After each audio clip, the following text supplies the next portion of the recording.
Hello and welcome to a fantasy one-shot RPG D&D 5th edition adventure that I haven't got a definitive name for yet. Hooray! I am a very professional host. My name's Laura, I go by LauraKBuzz on most places on the internet, and today, as that introduction will suggest, I'm doing a one-shot fantasy heist RPG D&D 5th edition thing. I'm here with some people. Let's go around and start with Joe. Who are you, Joe? Hello, I'm Joe Parlock from Let'sPlayVideoGames.com.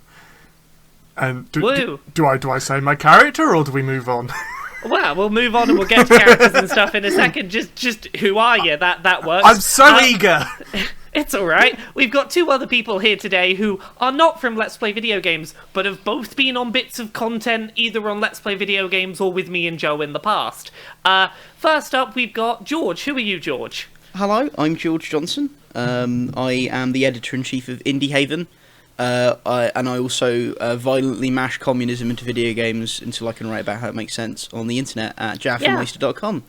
You also drew video game character dongs for us before we got in trouble with our hosting company and had to take them down. Yeah, my dongs were just so fantastic that they weren't allowed on the internet.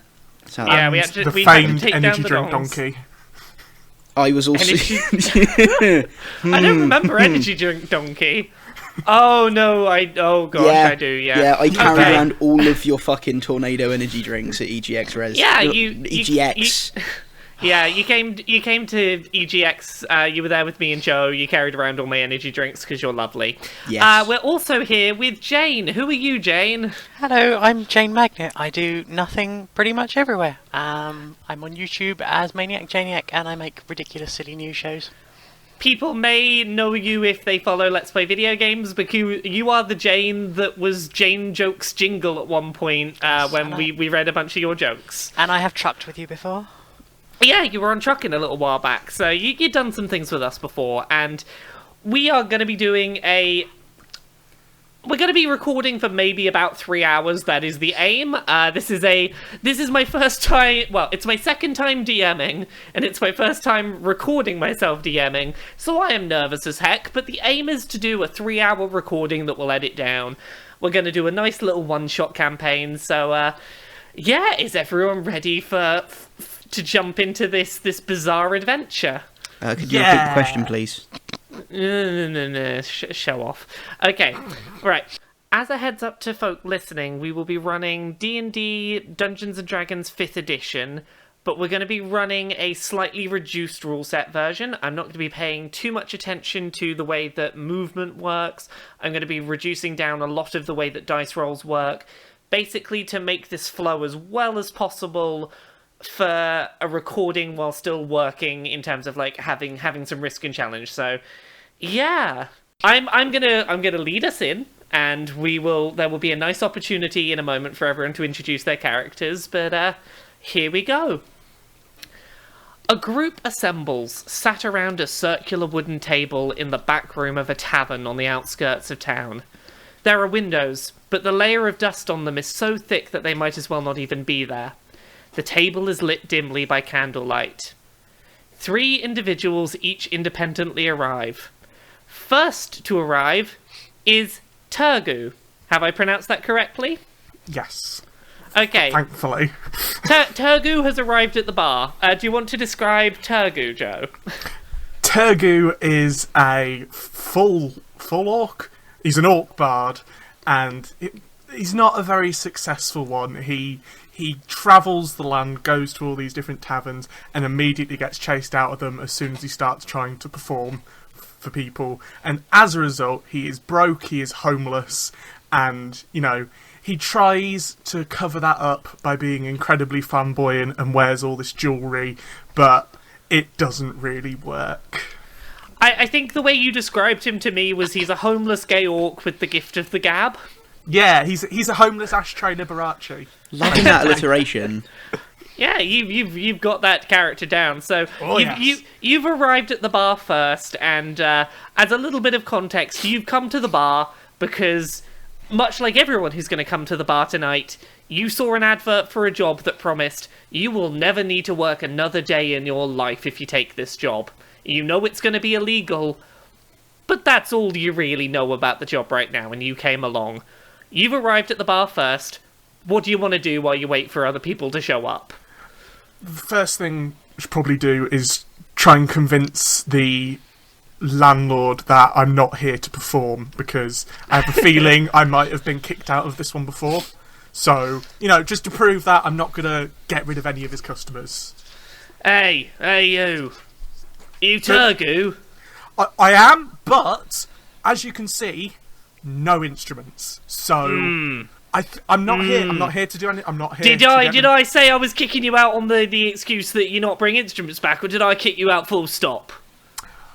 What if I say there are other people coming, hopefully, in theory, who have money? Do you have money? I don't, but there will be more money spent if someone buys me a drink, wouldn't there? So no music, no humming. As long as you don't hum, you're alright. I will not hum, I won't whistle, I won't even click my fingers. I'm just here for a quiet drink. Don't break my chairs. They're not really designed for orcs, you see.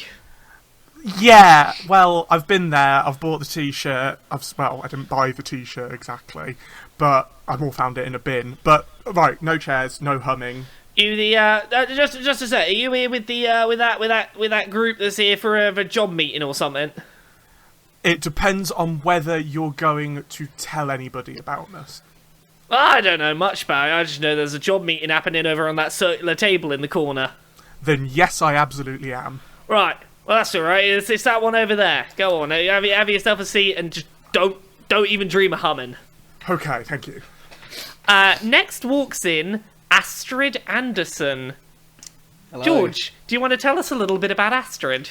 So, she's a dwarf. Like tall for a dwarf, but short for a human. And she's got like a black tank top and some like leathery trousers that have like big chunky boots on the bottom of them, some knee pads, elbow pads on like bare arms that are like have like little dumb tattoos on them that still look slightly threatening, and she has a ponytail with like a couple strands of hair that just stick out that sort of look like strategically placed but still messy. And she has an eye patch on her left eye, a big chunky nose ring in one of her nostrils, and she just sort of looks a bit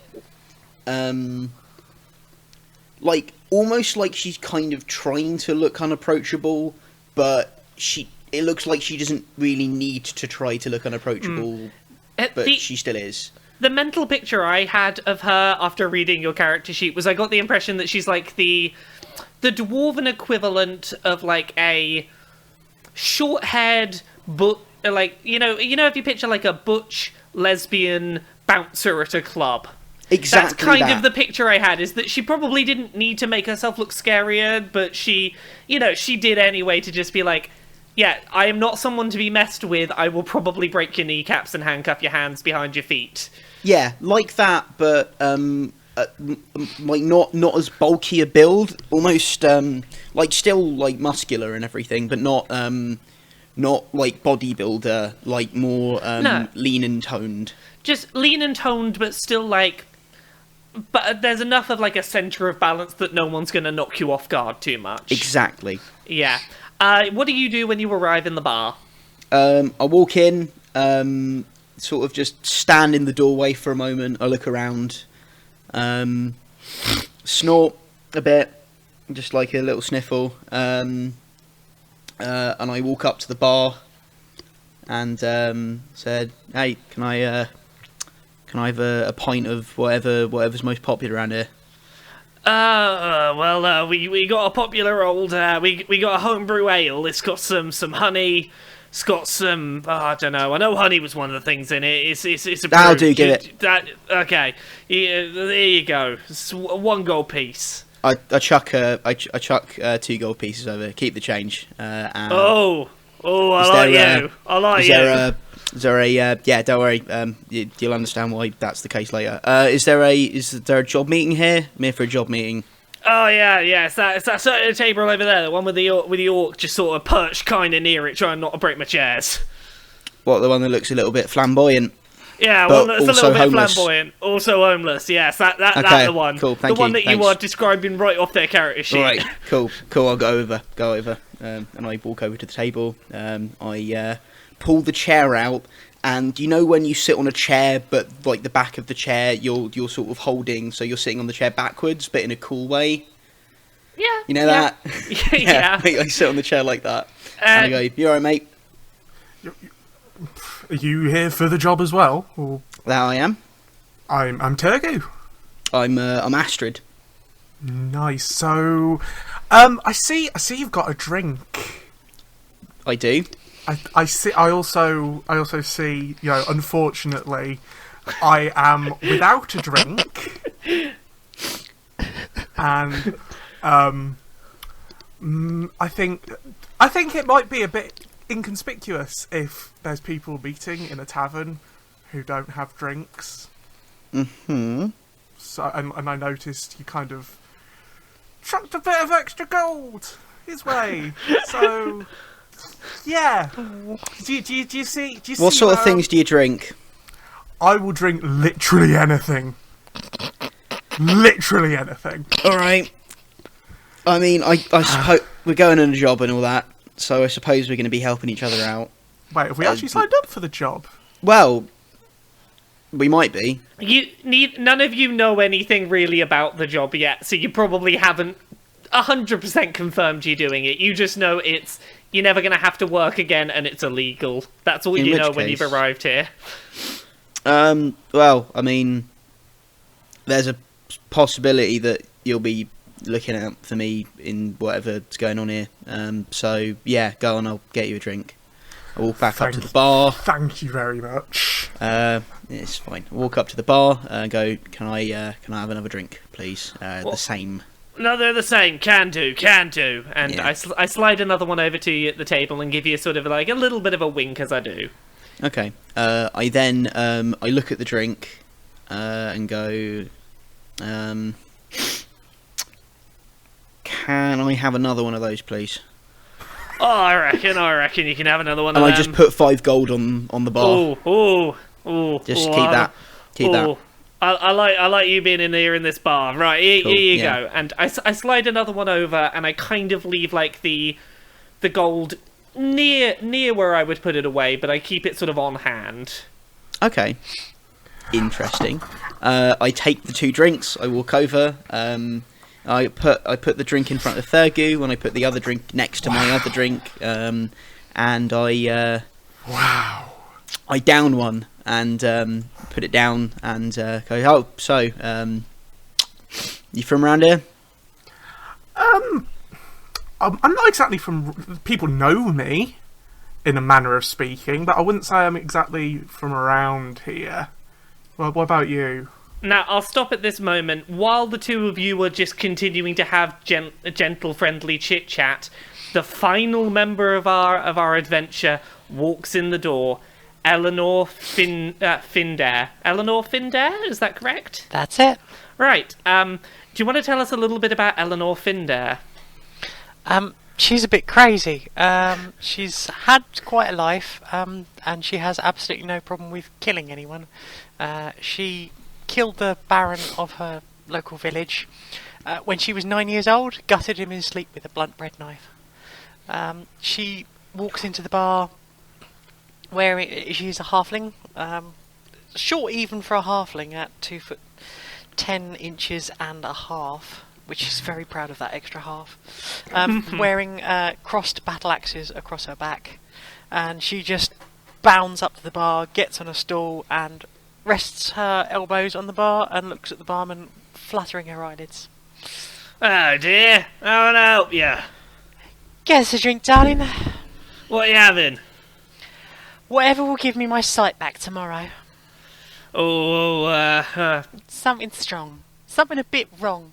At this point, he has a look at the shelf behind him, and he just sort of picks up a couple of unmarked bottles that, like, you know how heat haze works, where like in the distance you can see sort of wavy lines? There looks like a little bit of like sort of wafting in the air above these bottles. Chucks a couple of splashes of a couple of them in a glass and slides them over the table. 1 gold piece for that. And I toss you a gold piece across the bar. Fantastic. And grab a drink and just gaze around while chugging it in one. I hear there is a job going round here. Yeah, I know there's some people. They're meeting over at that circular desk over there. That's where you're going to want to be. The dwarf and the orc, yeah? Yeah, dwarf and the orc, that's the one. Cheers, Muff. It's hard to miss them. They make an impression. have a good one. Have a good one. And at this point, all of you are now at the table, so presumably Tergu and Astrid are still sort of just generally chit-chatting as Ellenor arrives. And that's how I invented the horse. Hello, darlings. I hear there is a job going. Any of you know anything about this? We're here for the job as well. I know absolutely nothing, but I didn't get kicked out, so that's swell. Really? Because you were telling me how you got kicked out here before. Yeah, before, but, that's the past. Like, you've all bought drinks, including for me. Speaking of, I'm empty. But we are here, we are together, and he isn't chasing me with a pitchfork, so it's a good day. You didn't mention the pitchfork. As you all discuss this, you notice very, very imposingly walking through the main door of the bar and walking straight towards you all is an elderly dragonborn woman. She's clearly a little, getting a little on in years, but she's still a very imposing presence. There's something about her that just you wouldn't want to mess with. This dragonborn woman's name is Fensadi, and in she comes. Oh, hello, darlings. How are you all doing? Hello. Right. I was expecting a little more interaction, but I suppose this is fine. I'm assuming you're the 3 that are interested in the job. That's right, darling. What have you got for us? Well, I suppose I should probably just jump straight into what the job is. Now, down the road, not very far from here, is the Earlsworth Central Bank. I don't like banks. Well, if you don't like banks, you've got a bloody good opportunity to show one up in a minute. Inside of the bank, there is a large vault, guarded at all times by 2 trolls, and requiring a physical key and a vocal match from the head officer Goblin Stumpfang to open. I did a troll once. Oh, you did a troll once? Yeah. Me too. It was a good night. They're a bit prickly, aren't they? Yeah. He certainly was. Well, hearing that you're all able to hold your own, having fun with a troll is a good sign, because you're probably going to have to rough and tumble with some at some point here. So there's Ellsworth Central Bank, there's a vault, you got to get the Goblin's vocal code and a key to get in. I'm going to tell you, I'll just run you down what's going on with this vault. The vault belongs to a man named Versa Runebrace. He's a human, and he's employed as such as an archaeologist for the Bureau of Historically Significant Artifacts. You with me so far? So we're stealing a load of old stuff. Well, kind of. Here's the deal with Runebrace. He frequently ends up in possession, albeit briefly, of rare artifacts, which he passes them on to the department for archival or destruction. He gets his hands on them for a little bit because he's an archaeologist, and he passes them on. I want you to steal one of those artifacts. That much is probably clear at this point. Well, Why? What was that? Did you say why? Yeah, why do you want this? Well, I'll How do I go about this? I want this artifact because it is only half of an artifact. I already have the other half of the artifact. I would very much like to have both halves.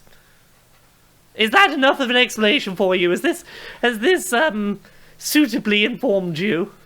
no. Sorry, but there's one important thing which I think my cohorts here have forgotten to ask. What is it? How much are we getting paid?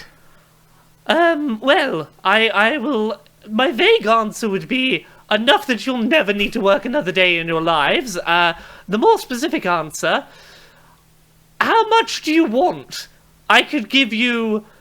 Imagine a large 8-bedroom home made entirely of gold and filled entirely with gold. Would that be enough gold for you? I was just happy with enough to pay off my bar debts, but I also like the sound of a great big glittery house. I will give you as much gold as you want or need. Okay, I'm sold. I don't know about you two, but I am totally on board with this. Does anyone mind if once we're in there I mess up the bank? Well, whatever you do in there, so long as you bring back the artifact, is all fine by me. You're implying that you're going to be the only one messing up that bank. I'm in on that then, yeah. I don't really care much for the cash myself, but I'm happy to take down a bank from the inside. Wow, this is all very good news. I suppose I should probably give you a little bit more information, because there's a few things I should probably tell you about before I send you on this expedition. That might be useful, yeah. Previously, without success, I have tried to employ parties much like yourselves to raid Runebrace's vault. All those attempts have been unsuccessful, and I feel like you need to know this going in. Largely, they've been unsuccessful due to the lack of time available to plan. Items usually come into Runebrace's vault, and within a day they're gone, and unfortunately this leaves me having to throw a team together in a day and throw them straight at the vault, which is not ideal. This, however, is a rare instance. Runebrace deposited an item into the vault before, let's say, he befell an unfortunate accident that left him incapacitated. Like an accident. He's not going to be returning to work for several days, which means we have a window open to retrieve the artifact. Well, that is convenient.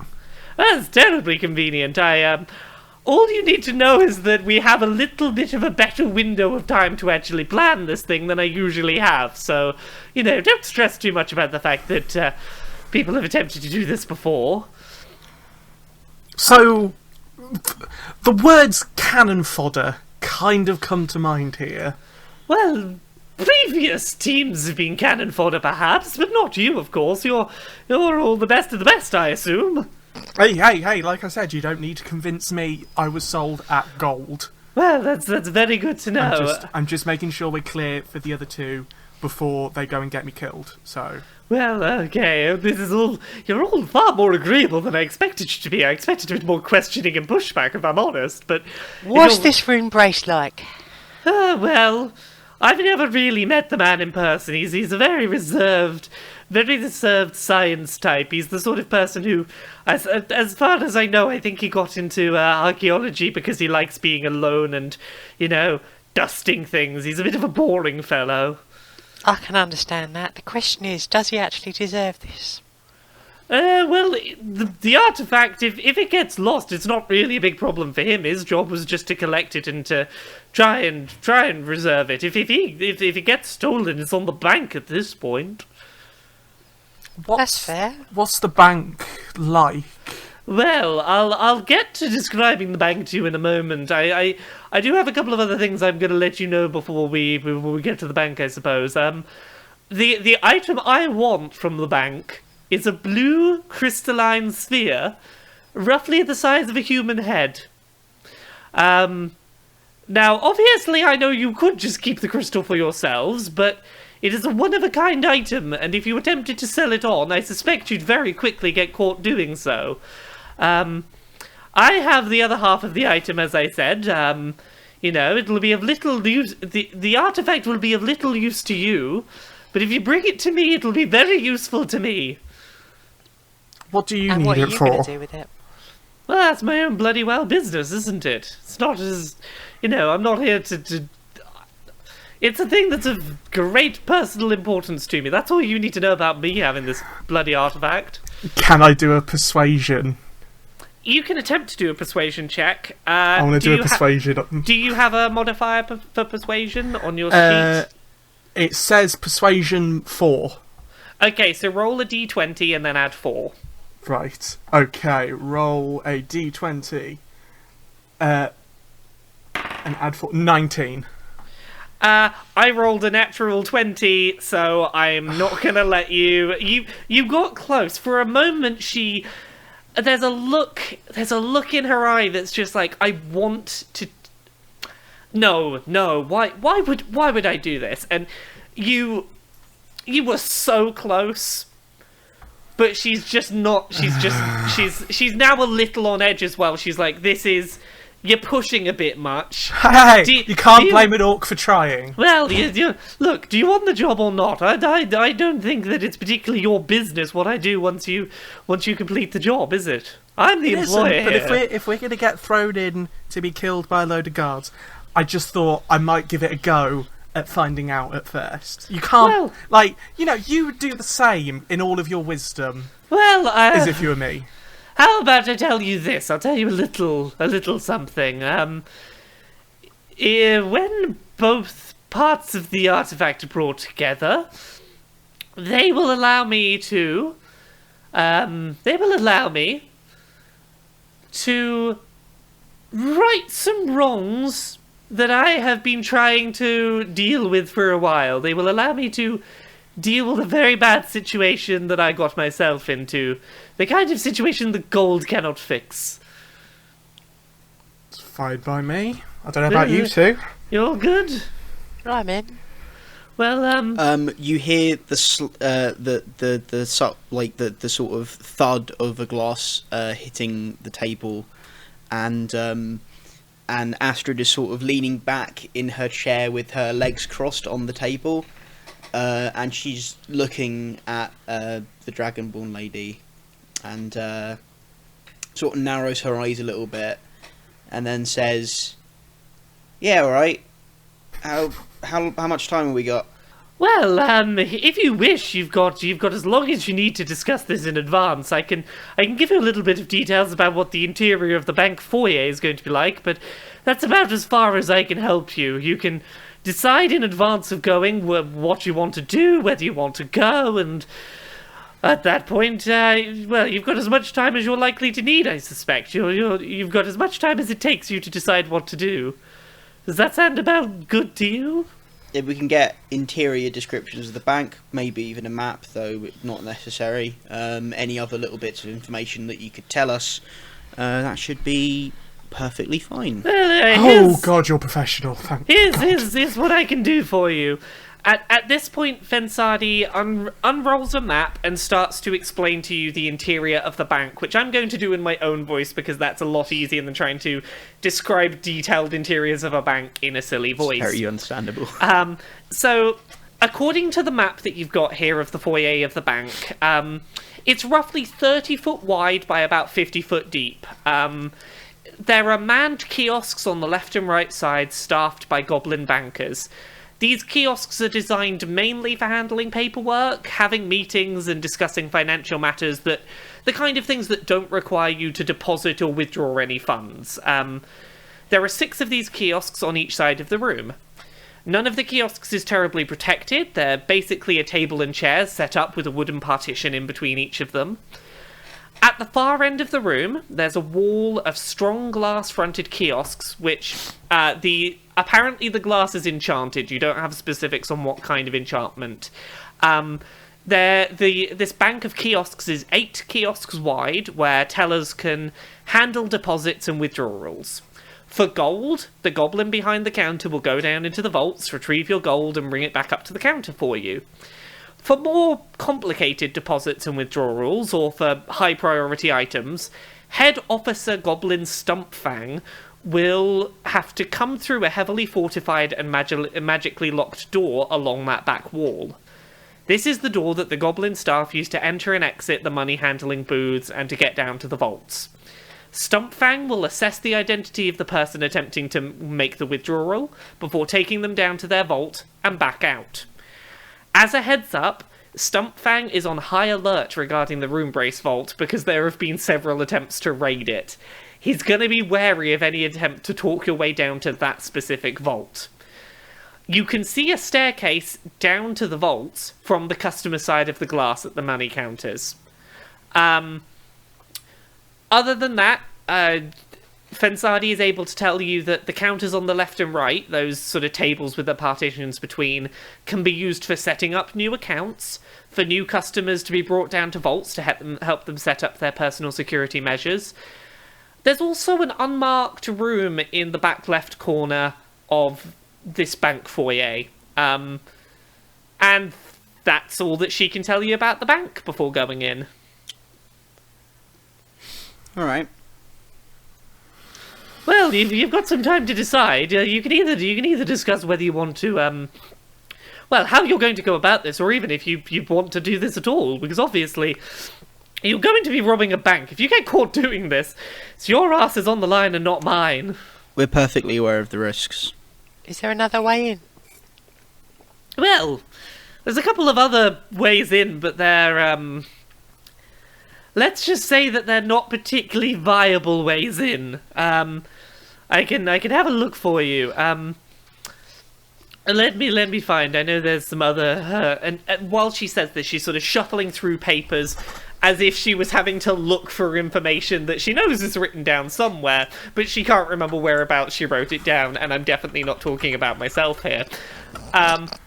There is another entrance to the bank, but the other entrance to the bank is designed for Goblin bank personnel to take in or to take out large items that have been taken down to the larger vaults. The issue with getting in this way or getting out this way is it's heavily guarded, and unless you're a goblin in uniform for the bank, the whole place will be shut down before you can get anywhere near the bloody place.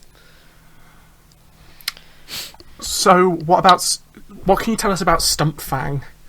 Well, Stumpfang, I'm well aware that he's a very thrifty man. He's a very suspicious person, which I imagine he must be if you're looking after a bank that contains as many things as this particular bank does. He's very particularly suspicious of the Runeblaze Vault right now, because that is where people have... Well, okay, the people I've sent keep trying to break in there. If that's on me, that's my bad. Otherwise, I can tell you that he's very, very suspicious, but he's also very interested in financial matters. He wants to be thought of very well as a banker, and he's very happy to take risks if there's a good enough potential reward for him involved. That's about all I know about the man himself. Interesting.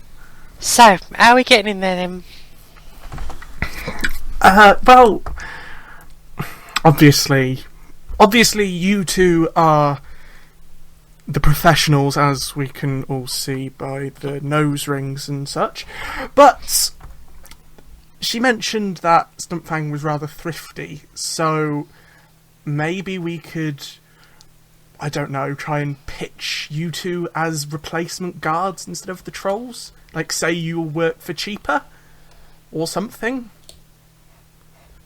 I don't know about what you two think about that, but I mean, I could probably win him over with my endless charm.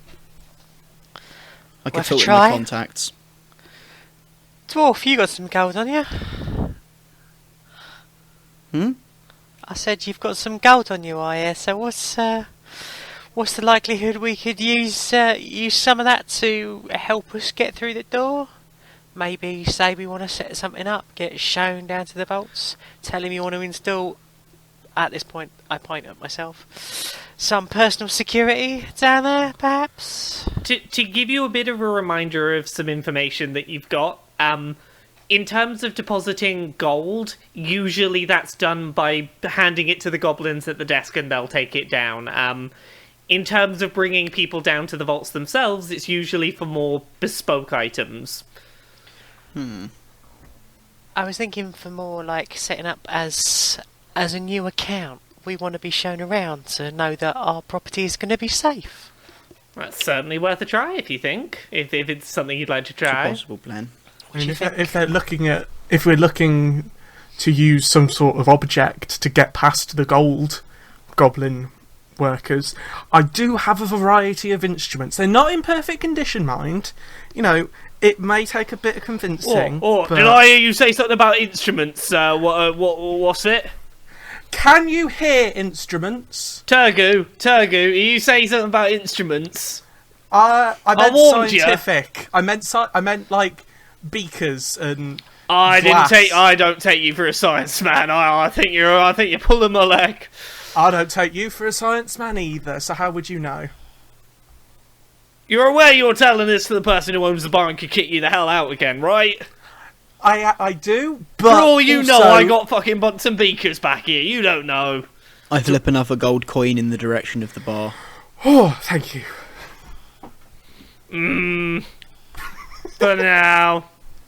Love you, babes. Right, I'm just going to lay this out here. My usual line of profession is that of a bounty hunter. I have contacts. I can talk to people in this city.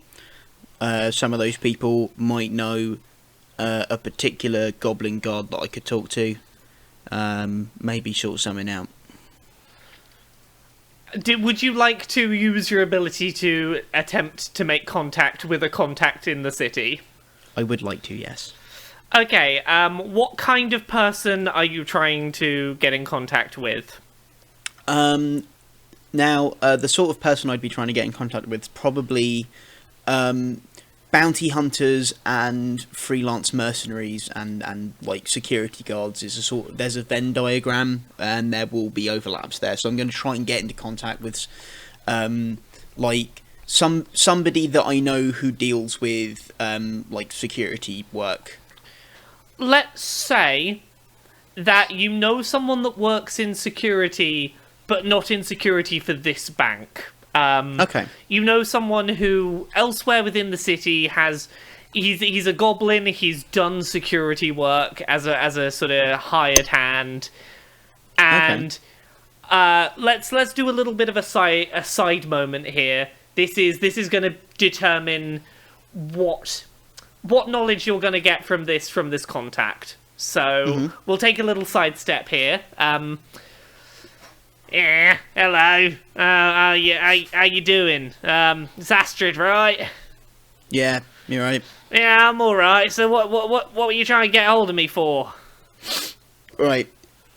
Now you know me. I normally hunt down nasty people. Yeah, I got that much. Yeah. This job's a little bit different. In that it is not exactly legal. Okay, well, I guess that much. You probably wouldn't be coming to me if it was something illegal, would you? Would you? Nah, that's a very good point. That's a very good point. Yeah. Now, I am breaking... I say breaking. I'm attempting to access certain things kept in a vault in a bank. Right. That bank. Right, which bank? You just said that bank. Do you remember which bank you're supposed to be breaking into? Out of character, what's the name of the bank again? Here's where I have to... Do I tell you? It's Ellsworth Central Bank. Ellsworth Central Bank, yeah. okay. I'll be a nice DM. I'm looking to obtain something from Ellsworth Central Bank. Right. How are you hoping I can help you? I was hoping you could help me in a number of different ways. Which one you decide is most convenient for you is entirely up to you. If you could find any information about me with your contacts or information about you? No. You said information about you? No, information about the bank. Ah, well that makes more sense. What? Not information about me, information for me. I get you now. Well, look, I'm not going to be much help because I ain't done security there, so I ain't got a uniform. I can't really help there, and there's no way I'm risking my neck trying to blend in with fucking security guards for someone else's job. Let's have a think. I know that the best chance you're gonna have getting in there is don't take. I know that there's a secondary entrance. I know it sounds appealing because it's not the front door. I wouldn't mess with it. I reckon you're probably going to end up having more hassle if you go that way because I've worked similar banks. you're gonna have a tough old time getting in that way. Best chance you got is giving the impression you've got something unique and getting yourself invited down into those vaults. That's the best chance you're gonna have getting down there. I don't know if I can help you with that in any way, but I reckon you're gonna have like. I know conventional wisdom says don't go in the front door if you're trying to be sneaky, but I'd go with the front door. I was going to wonder as well, because obviously you work security. If you knew any people that might be able to point me in a good direction. Nah. Look. I'm willing to help you 1-to-1. I'm willing to give you advice I got, but I'm not. You know, my network of contacts is mine. I'm not super interested in sharing my contacts. You know, I hope you get how it is. You got, tools of the trade and whatnot. Yeah. Look, is there anything else I can do to help you? My advice would be give them the impression you got something bespoke and get in the front door. But That's a big word for you, innit? Well, there's people looking down at me just because I'm a fucking goblin. No, it was a little bit of banter, wasn't it? Nah, it's fine. If you don't want any more help, if you're gonna be dismissive of my eloquent speech language, it's fine. Off you go. I've given my advice, and that's all we're doing.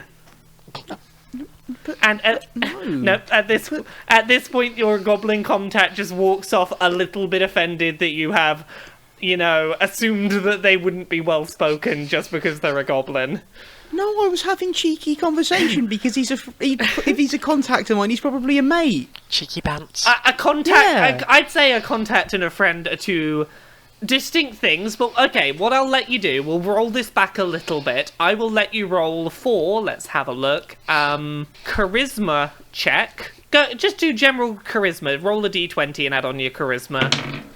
Natural 20. Natural 20. Oh, you've won him back. He's walking away, and I suppose you shout something like, "I was just having a laugh.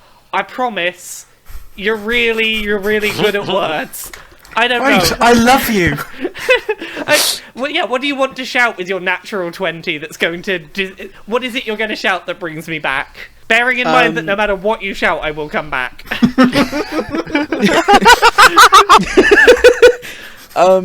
Something like... I think dogs should vote. Something... fuck's sake. Something like... hey, come on. Don't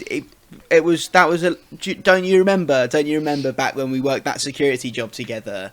And that was the first thing I said to you. I thought it was just going to be, a little bit of a jokey exchange. Now, considering that you've never actually worked a job together, you are so persuasive right now that he believes you've worked a job together. He believes that he believes there's more of a history than there is. He remembers this exchange that didn't actually happen, but you persuaded him in that moment that oh yeah, I'm sorry. How could I forget such a pivotal moment of our acquaintanceship?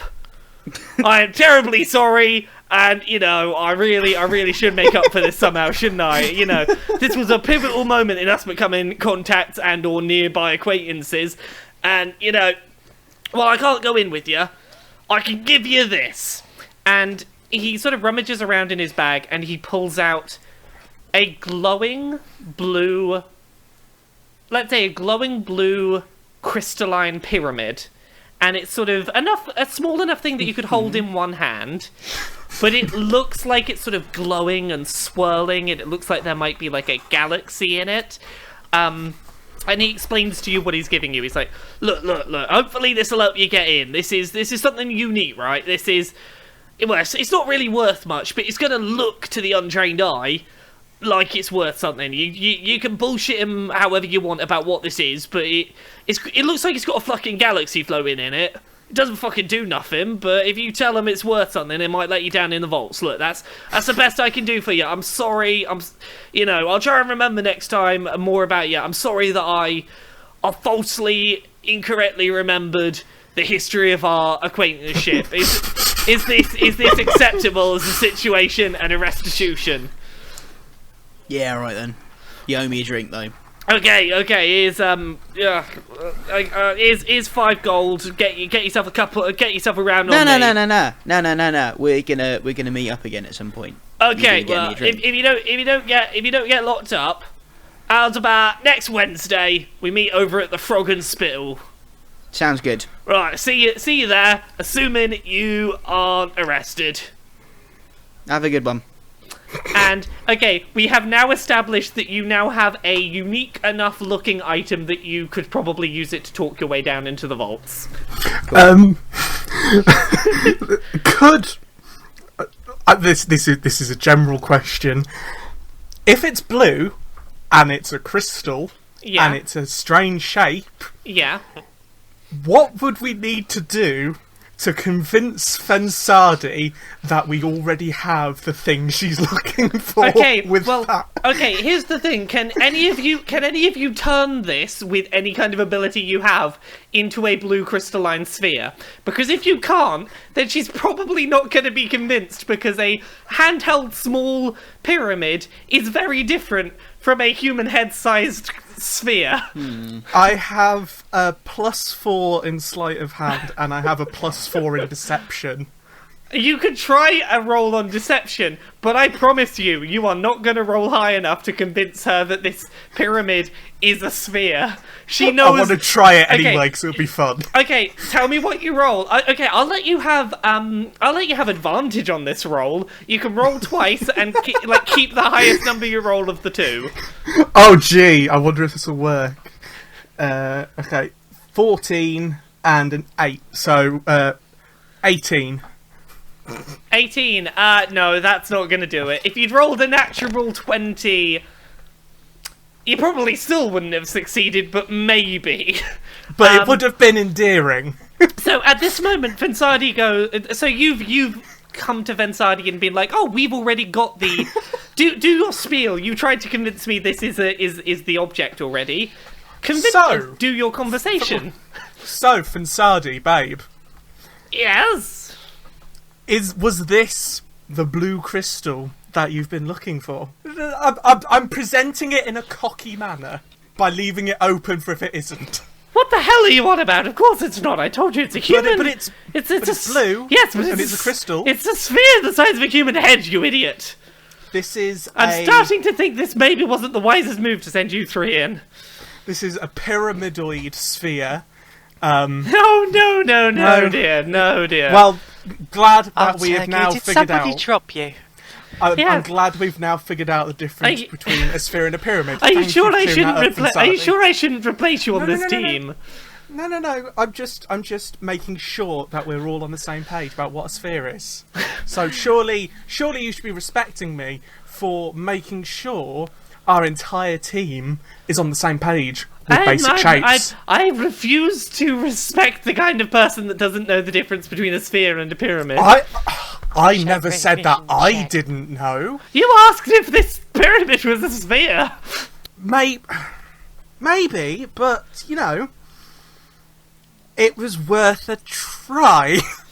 At this point, Fensadi's getting a little just miffed in general, and is you've kind of insulted her a little bit. She feels a bit like you're trying to cheat her before you've even started. So she's like, "Look, did you want dear? Do you want the job or not?" You can't blame me for trying. Like if I I'm can the sort of certainly blame you for trying. if I'm the sort of person who will try and convince you that a pyramid is a sphere, I am the perfect person to talk my way and or break into a bank vault. You certainly are not, because if you try that bullshit on a banker, there's no way they're going to bloody believe you. Don't undersell yourself. You're way more intelligent than any goblin. Oh no, I'm underselling you, my dear. Or overselling then. you. Well then, I can't blame an orc for trying. Fine. Are you taking the job or not, you idiots? Yeah. Well, I don't know about Yes. those two, but I am. Oh, I'm in, definitely. Okay, well, I assume I'm taking the assumption you're going around the front of the bank. You're not attempting to get in through the back, are you? I have a feature I would like to use. Oh, what would you like to use? I know someone who can connect me to other criminals in the area. Okay. So I would like to try and find a local criminal who will provide us with something to help us get in. What kind of criminal are you trying to contact? A fixer, someone who can get us equipment should we have any trouble with... explosives. Let's have some explosives. You're looking for someone that can help you get explosives. Yeah. And just to give a bit of context to when we do these little side moments here in the bar, I'm assuming that like everyone else sits around drinking while you go off to try and meet your contact. That's the kind of scenario we have here, and then you come back and tell everyone what happened. So that's the narrative justification for these little side moments. So you meet up with a human, his name is Frank, bog standard human name. His name's Frank, and he works in construction and demolition, and he can get his hands on some explosives. Okay. Hello dear. How are you doing today? Hello, darling. How's it going? It's been a while. It's been a while. How's the family? That's a silly question, innit? How are you doing? Still alive, and they shall remain so. So shall I. Oh, that's all. Well, you say you're gonna stay alive. You're coming to me, which means you're probably. I'm guessing you're after some explosives. I'm all right in guessing. Frank, it's always you that I come and talk to when I want something to blow my mind. Anyway. Oh, I'll blow something. Oh, explosive. what was that? Explosives? Later, maybe later. Oh. I'm looking for something kind of explosive, Oh. a bit ridiculous. Okay, look, I can, you know me, I can get you stuff off the site. I can blow you through a rock wall. I'm not gonna get you through like anything, heavy and metal, because I've not got anything that hot. But I can get you some standard, That's let's alright. say Dynamite will get me let's through say a yeah, troll. we'll get you through like what a rock. Let's say I can get you through a 2 foot rock wall or door. How's that sound? That'll do. That'll get me through a troll. That's no problem. Okay, that's all right. But I'm gonna. What are you gonna do for me then? That's what I need to know. What you doing for me here that's gonna get you this dynamite? Darling, come and see me. Let's see. 2 days from now, just down from Ellsworth Central Bank, I'm going to be feeling pretty damn frisky. Well, Let's slip off to the tavern for a few drinks. I will treat you something nice, and then we can work something out. You say this. Your problem you got a problem here. You've just mentioned Ellsworth Central Bank, and I know this is going to involve explosives. What guarantee have I got that 2 days from now you're still going to be around?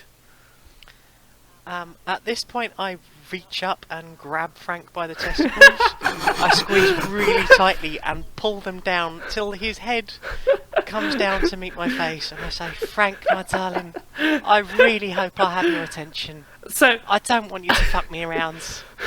Have you got something explosive?"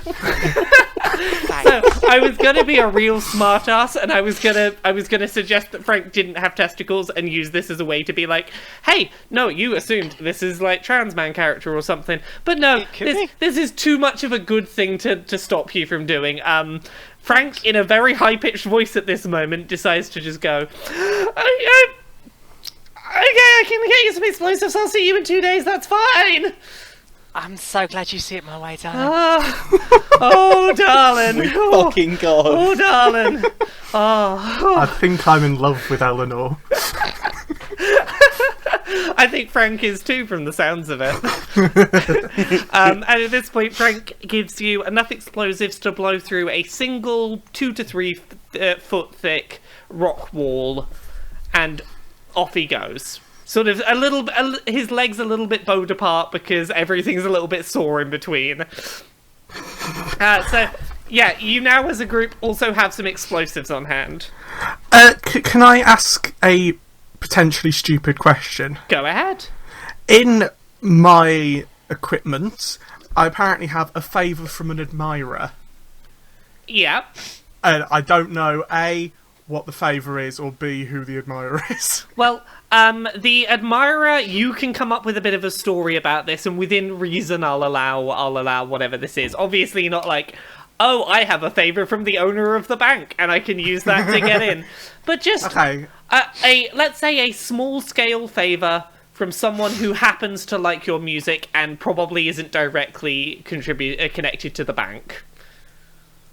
Okay, I think I might hold on to that for a bit then. Okay, we'll go with that. If we reach someone within the bank that you'd like to try and see whether you can make that be your admirer, we'll see when we get there.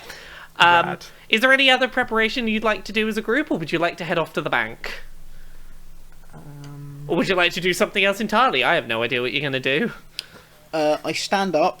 I dust my hands off. You know where you sort of pat them together and you're like, right.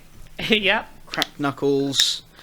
And I go, well, if this meeting is adjourned for the time being, you know what they say about the best way of learning about a new city? Get kicked out of all the taverns. There's probably trying to rob its bank, I imagine you're going for. That's not what I'm going for, no. No, is that not the best Frank. way? Can I also come talk to Frank? Come on, darling, we'll have a great time. Brilliant. Joe, if you want to go talk to Frank, maybe Frank is your admirer. No, I think we've got enough out of Frank at the moment. Well, you know don't want Ellenor certainly has. You don't want to turn up and also squeeze his testicles. No, I will find my own testicles to squeeze. Thank you. Honestly, usually I'm much more gentle with them. You know, we've had our times, but he was winding me up. Okay, and with this, I'm going to whisk you off towards the bank. I assume you're going to the front entrance rather than the back. Is this correct? I always to like a assume? front door approach. You know, endear everyone to you, and then, accidentally break out the loot and fuck everything up. So, Really? I always thought you might be more of a fan of the backdoor approach, Tergu. only when I'm not hoping to get paid. You don't get paid for the backdoor approach? I mean, I sometimes do. get paid for the backdoor approach. Yeah, but you know, I'm a legitimate musician. I'm an artiste. That is a hobby. Don't mix pleasure and work unless it's incredibly hot. As you do this, Fensadi loads up a wagon and basically just takes you to the front of the bank because you've not decided you're doing anything different to that. As you are pulled up to the front of the bank, a bit of a reminder of the layout: 30 foot by 50 foot. Kiosks on the left and right, staffed by Goblin bankers. The kiosks are designed for handling paperwork, meetings, discussing finances. There are 6 of them on each side of the room. They're not particularly protected, they're just a wooden table, chairs and partitions. At the far end, there is the glass-fronted kiosks that you can deposit or withdraw money from. Stumpfang is the person who would let you down into the vaults. You need a key. For this particular vault, you also need Stumpfang's vocal access to get into this bank. He needs to say something to open the door. And it's just you can see through the glass wall at the back. You can see the way down to the vaults. There is also a mysterious unmarked room in the back left corner of the bank. What would you like to do? How well lit is it? It's very well lit. It's sort of daylight in there. It's pretty well lit. Tergu. Hello? You're good at persuasion. Yeah, I'd like to think I am. Well, but I volunteered. I hand Tergu the small pyramid-shaped crystalline blue gem. Say, go on then. Okay, so I pat him on the back in a way that sort of pushes him in the direction of the kiosks. As you are pushed in the direction of the kiosks, a goblin comes over, and it's a little tough to tell this goblin's age, but they seem a little immature or a little young to be working there, but they're sort of, hello, how can I help you? Hello! Oh, sorry. They're just a little bit of a squeaky teenager kind of sounding voice, even though they're probably a fair amount older. Continue. Right, okay. Hello! Right, I'm just going to assume that you already know who I am, so I'm just going to cut to the chase. I'm really sorry, sir. I don't know who you are. Really? I don't. How long have you worked here? I've been here about 3 months. That would be it then. I've been away. I've been off travelling the world. Oh. So don't worry about it. Everyone else here absolutely knows who I am. And more importantly, I have this amazing item, which, you know, I'm I'd like to sort out. So, if you could point me in the direction of the person who can help me arrange depositing or securing this item, that would be splendid. Are you a new customer or a returning customer? I mean, everyone here obviously knows who I am, it's just that you're new. But for the sake of this item, let's say I'm a new customer. I want to keep this separate from all my other goods. Okay, well, if you've already got an account but you're setting up a secondary account, if you go over to that counter, third on the left, we can look up your details and your current account, and we can set you up another secondary vault. Is that how we can help you? Well, sorry, I didn't quite catch your name. My name is Rubel. So, Rubel, let's just assume that I'm here on charitable work, and this isn't going to be under my name. It's just, they thought I'd use my face and my talent to as a promotional thing. So let's skip the whole looking me up thing. I'm a little bit confused because I don't know who you are, and you keep giving me shifting accounts of why you're here. I should probably get my manager. Oh, no, don't. You'll look like a right brat if you go off and ask, who is he? And they'll just be like, oh, how do you not know who he is, Rubel? You're so silly. I don't mind being silly. I don't want to get fired. I've only had this job a few months. Okay, right, I would like to use my Intimidate and basically point out, you see the crazy-looking lady and the dwarf. They will fuck you up if you don't just go along with me being famous and well loved by everyone in this fucking bank. Okay. Astrid is face palming so hard right now. This is my first job. I turn round and I sort of just poke my tongue out at Astrid. I've rolled a dice. You roll a d20 and add on your intimidation, and we'll see who gets the higher number. Okay, right. I've got 14. Fuck. You just beat me. I have 13. Excellent. So you've not scared him shitless, so he's going to run out the front door. But I don't need him to. He's quaking in his boots a little bit. He's just. So, do you now? Have I sparked your memory a bit about who I am? And think very carefully. He's a little bit paralysed with fear. He doesn't know what to do because he's torn between fear of you and fear of getting in trouble. And he's now just kind of stood there going, and it's starting to attract attention. You've scared him enough that people have noticed that one of the goblins is just kind of stood there a bit terrified. He's just, don't worry, it's fine. He's just, don't worry. It's I know it's normal to be nervous around famous people, mate. Come on, Rubel. It's fine. At this point, another goblin comes over and just takes Rubel by the shoulders and walks Rubel off to another room to just calm down. So you're now once again in the bank, and you're now not being attended to by Rubel. Everyone's just kind of aware that you're here. All of the goblins kind of have their eyes on you. They don't know what's happened, but they know that something happened.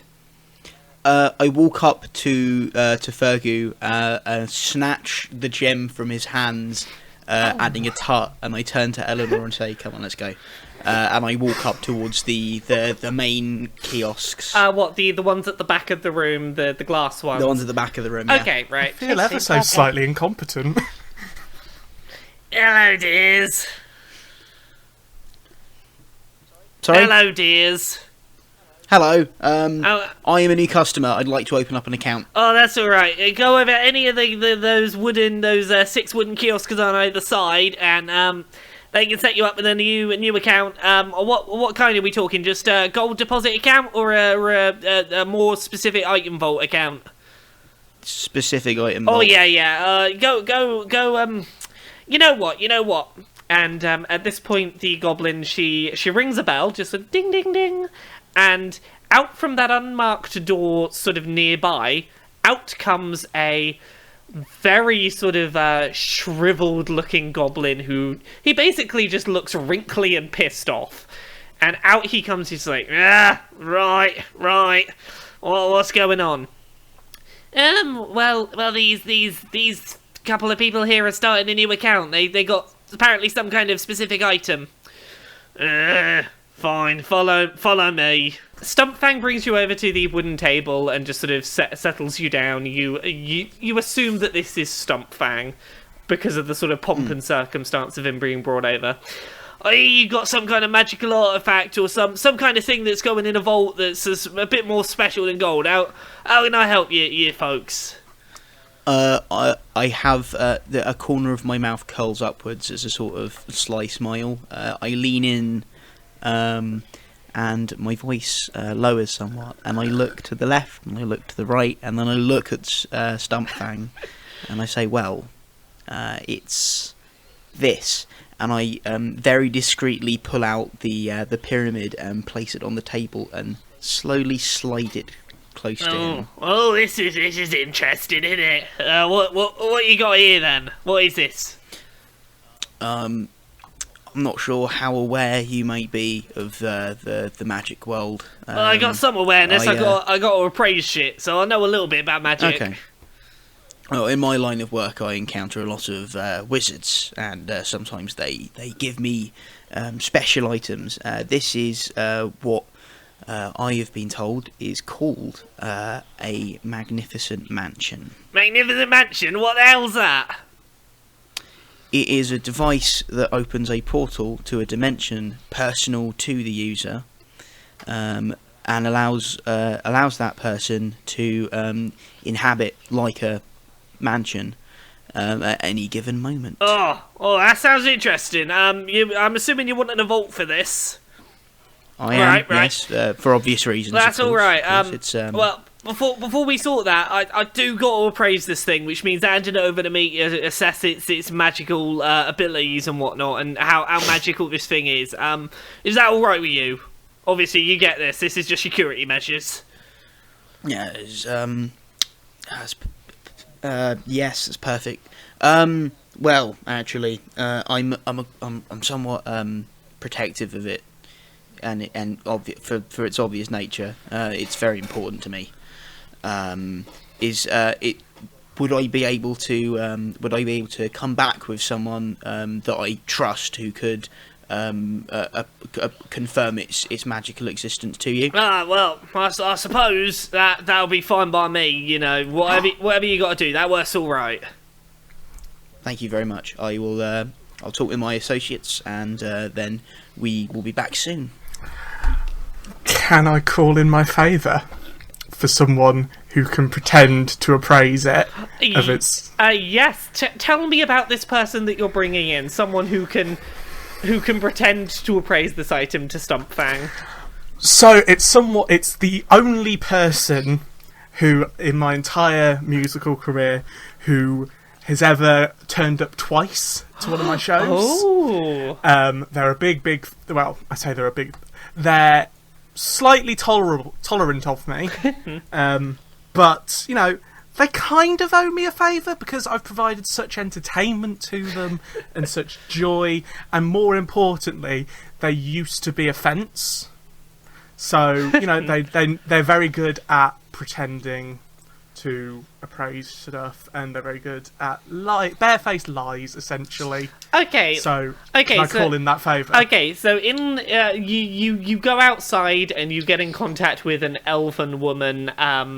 Let's call her Cassandra, and Cassandra comes over. It's like, oh, hello. How are you? Cassie, hello. How on earth are you doing? How are you doing? Oh, I'm not doing too bad myself, thank you. How are you doing? Oh, I'm rather good. I've you know, the family's good. The life's just doing well right now. How can I help you? So, a bit awkward, really. We've got this thing. I'm personally not 100% sure what it is. But we need to have it appraised, but in a very specific way, in front of a very specific person, if you catch my drift. You're not doing something illegal, are you? we need you to say it's a I sort of turn and sort of full teeth grin thingy. Astrid. And I say like, that thing, what you totally know the name of, and so do I. Mage's but I will let you Magnificent Mansion. Magnificent Mansion. That's what it is. So could you do it? I suppose. Look, here's the deal. As far as I'm concerned, I'm not terribly keen on doing something illegal, but if you're doing something illegal and I can't talk you out of it, it would be a real shame to have your music leave the world, because Exactly. not that your music's great. It's tolerable at best, but it's additional Absolutely. variety in my music listening. I'll give you that. And in a world where, we don't have music on demand, we only have music when people turn up to do it. I'll take tolerable. So okay, right. I suppose. Oh, I love you, Cassie. Thank you very much. Fine. Who am I telling this is a magic mansion to? If you just follow the dwarf, Okay. she'll be able Hello. to sort us all out. Okay, I'll follow your lead, dwarf. Just try and give me a pointer as to what I'm doing, and I'll agree with you and whatever. Okay.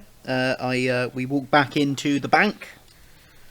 Is Stumpfang still? He's still at the wooden booth. He's just doing some paperwork at the second. Okay. I walk over casually. And I go, Mr.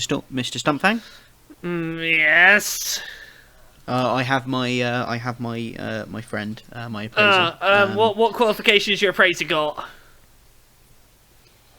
She's very qualified.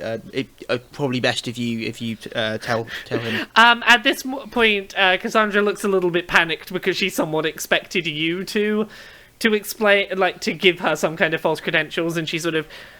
She's worked at numerous banks throughout these lands.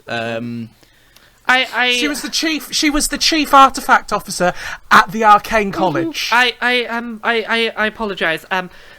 Most of my time was spent appraising, and I didn't do much of the forward-facing work, which is why I froze up a little bit there. I apologise. I'm not terribly good at people, but I am good at appraising. That much I can do. And Stumpfang seemed a little iffy at first, but he's convinced by her explanation. He's like, okay, that's fine. Okay.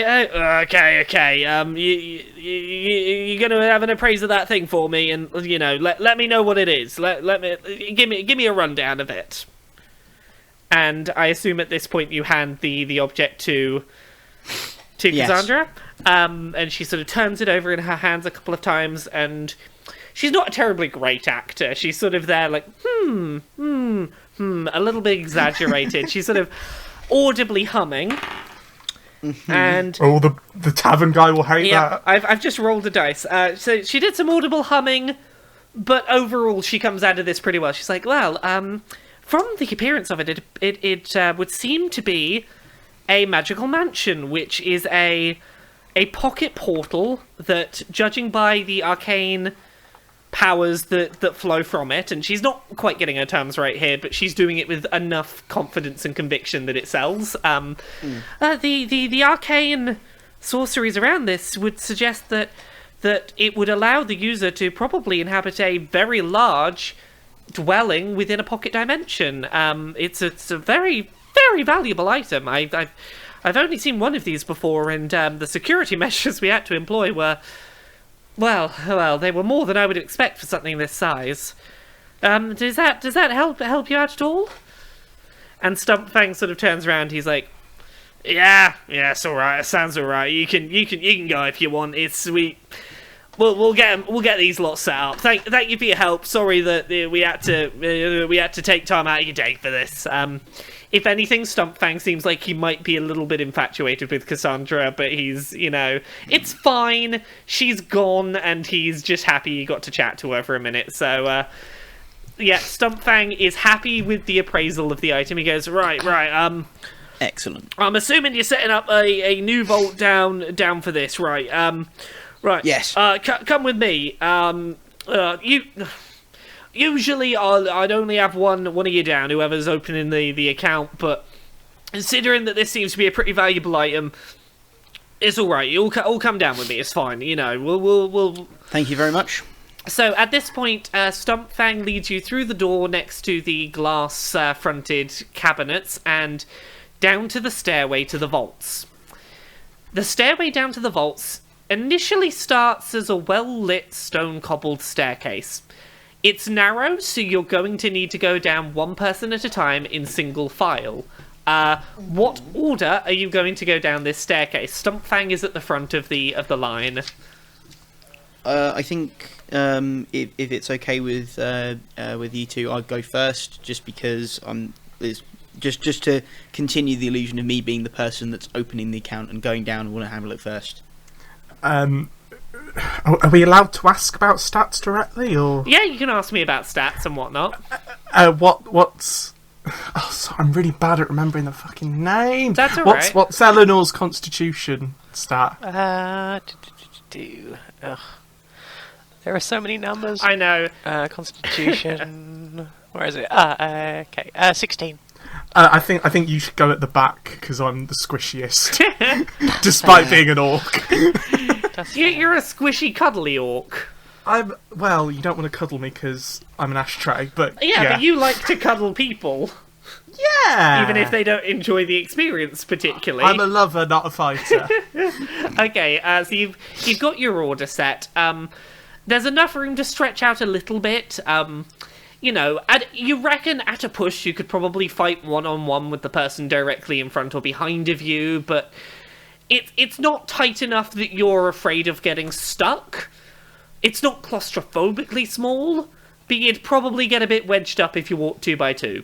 I think it's quite roomy.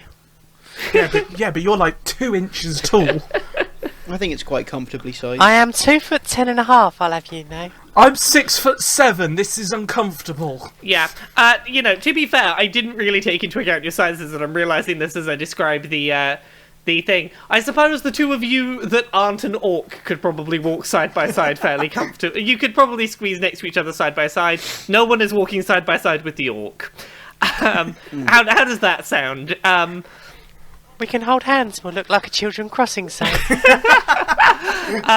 As you continue to walk down, maybe 50 foot down the staircase starts to turn, and first it's in gentle turns, then in slightly tighter turns, and eventually it feels like the kind of spiral staircase that, you know, when there's like someone that's a little bit posh and they want to turn like a cupboard in their house into a staircase, so they get like a tight spiral staircase in their cupboard so that, like, you know, the attic room can now be a room.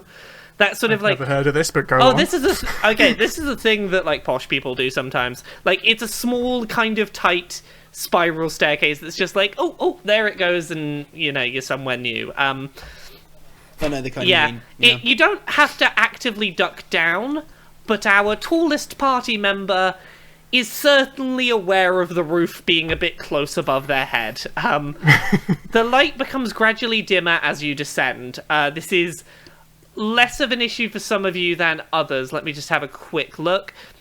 Tergu, you have increased visibility in the darkness, so this isn't a big issue for you. Yay! Eleanor, I believe you... Oh no, sorry. Astrid does as well. You've got increased visibility in the dark. Ellenor does not. Mm-hmm. So as this gets darker, it's only really going to be an issue for Ellenor, who's going to be the one that notices it getting a bit darker and dimmer as you go down. Does that sound about right? As you continue to go down the staircase, I'm going to ask you all to roll for perception to see if you notice something. Okie dokie. I rolled an 18. I'm on 9. 9. What was yours, sorry, Jane? 15. 15, and what was yours, George? 18. Okay, so the most observant of you, particularly because you've also got increased visibility in the darkness, is Astrid. Astrid notices that there's a number of stones as you're going down this staircase that seem a bit odd. They look slightly shiny, even though there's not really enough light for them to be shiny. It just kind of strikes you as a bit odd. You continue to walk down the stairs. obviously, at any point you could talk about these things. That's, down to you nerds. You continue to walk down the stairs, and Stumpfang, as you walk down, you notice that he seems to be muttering as he makes his way down. He's just sort of going 1, 23, 24, 25, 26, 27, 28, 29. Just sort of mumbling numbers to himself as he goes down. Mr. Fang, any chance you've got some light down here? What's that? 20, 27, 28. He continues to walk. 40. Okay, yeah, sorry, what was that?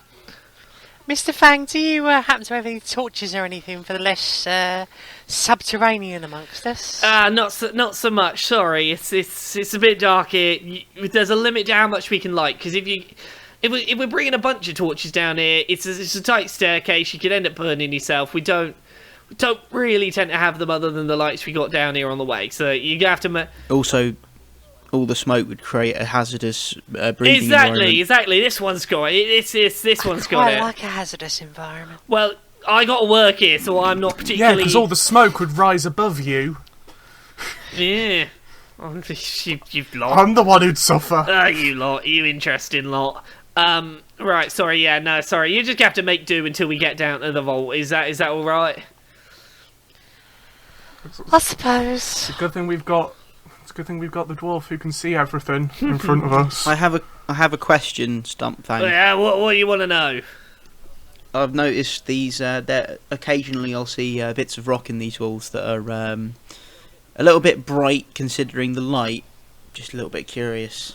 Oh well. How do I put this? They're kind of like door handles. You press one right, you do it correctly, and it presents the door to a vault. And most of these, standard gold deposits. Nothing particularly valuable in these. This is just where we store people's gold. They're not particularly marked out, which is why, as you might have noticed, I'm keeping track of them as we go down. You look out for those stones. You got to do the right thing to them, and then they come vault doors. That's what this whole staircase is. That answer your question? Yeah, thanks very much. You continue to walk down, and you reach the basement. The basement, where the vaults are, is an unfathomably large room with solid metal doored vaults along all of the walls. It's probably 150 foot wide. It's longer than you can comprehend. It's possibly miles long. Like, it might not actually be miles long, but you get the impression that it just stretches on as far as you could see. There are some etchings by the doors, and you can't really make out what they are from here. If you got closer, you might be able to recognise what they were.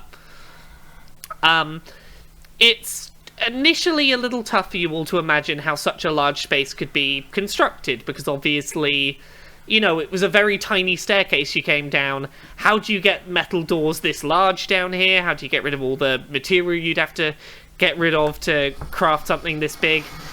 And then you remember, oh yeah, there's a bigger entrance to this building. That's probably how this was constructed.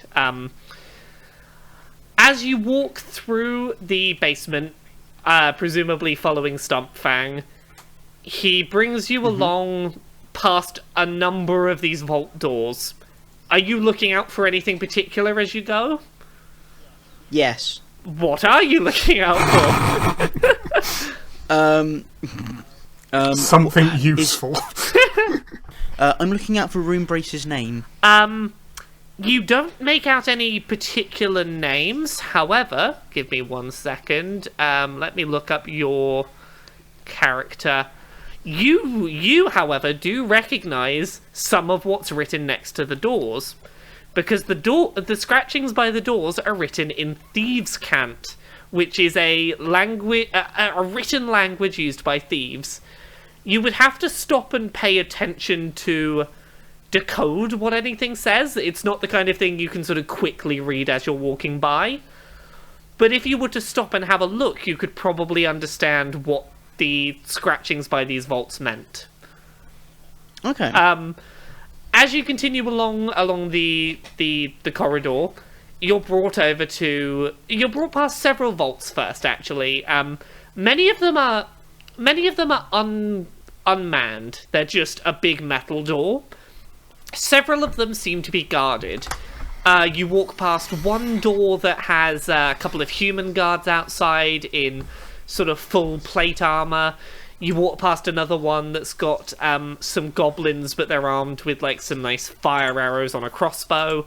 You walk far past those. You've not seen anyone guarding vaults for a while, and you eventually come to a vault that Stumpfang attempts to open. He goes, right, you ready for this? You ready for this in your vault? Mm-hmm. Right. And Stumpfang gets out a bundle of keys with probably 100 keys on it, and he thumbs through them a bit, and he picks out one key that sort of looks fairly indistinct from any of the others at first glance.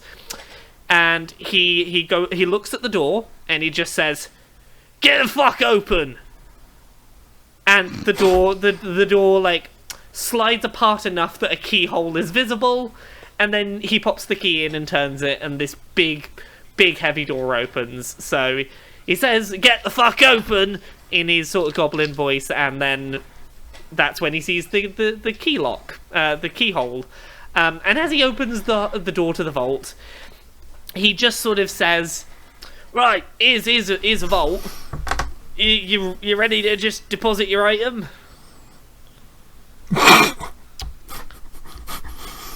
Can I whip out my dual battle axes and hack his feet off? You can certainly do that. I will give you Blimey. Okay, I'm gonna give you initiative. No, I'm gonna give you advantage.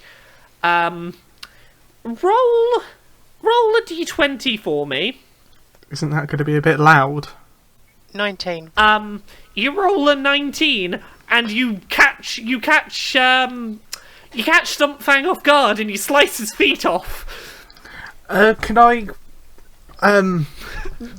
I possibly suggest that I might be able to pull off a convincing enough impression of his voice that we won't actually need him to do the voice command? So it might be a bit less messy and a bit less conspicuous if you just finish him off, maybe. When the feet get cut off, Astrid sort of jumps back and goes, "Fucking hell, Ellenor!" As you do this, Stumpfang is screaming. He's just, what the fuck did he just do? I want to shove his feet in his mouth.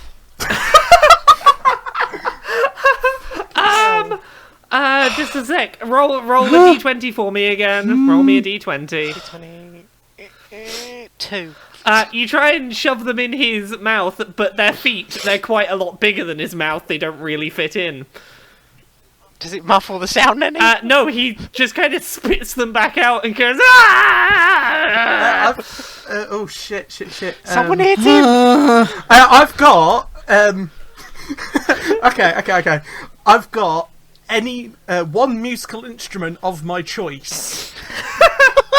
The one musical instrument I choose is a trombone with a silencer at the end, with like a muffler. Can I unscrew the muffler and shove that in his mouth? Okay, I don't know that trombones with mufflers or silencers are a thing, but they absolutely do. I like your thinking. So this is definitely a thing you can do. You shove this muffler in his mouth. Roll a d20 for me. Come on. 3. He spits it out, but for the second it was in there, it was working. You could try and shove it back in if you like. Can we just have like a manic grab for the muffler, shove it back in? Tergu's panicking because all his fancy ass slightly filthy robes are getting covered in blood, and he's squeamish as fuck, but he's trying to shove this muffler into the goblin's mouth. Okay, the solution I'll have to this. Everyone just roll d20s until one of you gets more than a 10, at which point I will... I got a 19. Yeah, 17. You shove it right down his throat, and it's you've shoved it into his gullet. You can barely see this silencer anymore, it's all gone down his mouth, and he very quickly chokes and dies. Awesome. Well, that was fun. I wasn't going to go that far. Well, you rolled a 19 on trying to panically shove this thing into his mouth. You only needed a 10. I was just trying to get it on his mouth to stop him from talking. It sounded like there was a scuffle there, I'm pretty sure. So you just killed the man whose voice you need to get into Runebrace's vault. Ellenor. I had a plan, you didn't back me up. What the fuck, Ellenor? I had a plan, you didn't back me up. We've just shoved a trombone silencer down his fucking throat. I've done worse. That was one of my only possessions, and now it's in a fucking goblin's throat. Now, I reach into the goblin's throat, pull it back out, hand it to Tergu. I think There you you can go, keep darling. it. Thank you. No, darling, it's fine. I'll wipe it off. Great. It's fine. Here, Thanks. I'll use his shirt. There you go. And I just Thank flick you. it off and just wipe it on the remains of the goblin and hand it back to Tergu. Just get the fucking keys. I don't want to look at him. so Can I Astrid is standing over the corpse of Stumpfang with her fingers on her temples. I was just gonna pick him up and put my hand over his mouth, but this is fine. This is perfectly fine. As a reminder, none of you know where Runebrace's vault is. You don't know which key opens the vault, and you don't have Stumpfang around to open the vault anymore. Who's I got do the have one highest? idea. Oh. We were told that the vault was going to be guarded by 2 trolls. Now we've passed 2 humans, 2 others. We've seen some flaming arrow shit. Let us keep on progressing until we find 2 trolls. One of them will be very, very helpful. I really hope so. Go on. What are we going to do with Stumpfang? I'm going to bring him with us. Is that Just for a little decoration. But what about the trolls? You don't have to carry him. It's fine. I'll carry him. Just I'll carry him. you It's know, fine. as a reminder, I'm going at the back it anyway. might What does it it might matter? raise some alarms if anyone sees you holding Stumpfang with a jaw wrenched open from a trombone being shoved down it and no feet. Can I ask a question? Yes. I've got a costume. Can we potentially costume the corpse of Stumpfang into, I don't know, a really old dog that we're just dragging along on a lead? Oh, good. I thought you were going to go down the route of let's dress Ellenor up in Stumpfang's skin because I'll do that. I'm up for that. No, but stop violating Stumpfang. I've got a costume. Look, right at this point, I think think that's I can actually a trust very logical plan. So what are we doing? We're I'm gonna wear the skinning Stumpfang and making a costume out of him for Ellenor, I guess. No my sooner said God. than done. I am on the floor just skinning Stumpfang, merrily humming away. Let me have a look at skill. Tergu is just Okay. stood staring at a Just- wall, hoping this all ends soon. You're trying to make a skin suit, is that correct? Oh, yeah. Let me just have a look at skills and see what you're gonna need. You're gonna need I've got a dagger if that helps. you're gonna need to do a dexterity roll. Okay, so I've got a 9 plus 13. 9 plus 13. Wait, 9 plus 13, so 22? Is that? Yeah, you successfully make a skin suit out of Stumpfang. Can I just say, I've run this campaign once before. No one made a skin suit out of Stumpfang the last time I ran this. Yeah, you didn't have Ellenor. I'm gonna do a little dance, a little shuffle around, pretending to be Stumpfang. I'm putting on a silly I'm going to voice. ask both Astrid and Tergu to run Constitution rolls. 17 plus...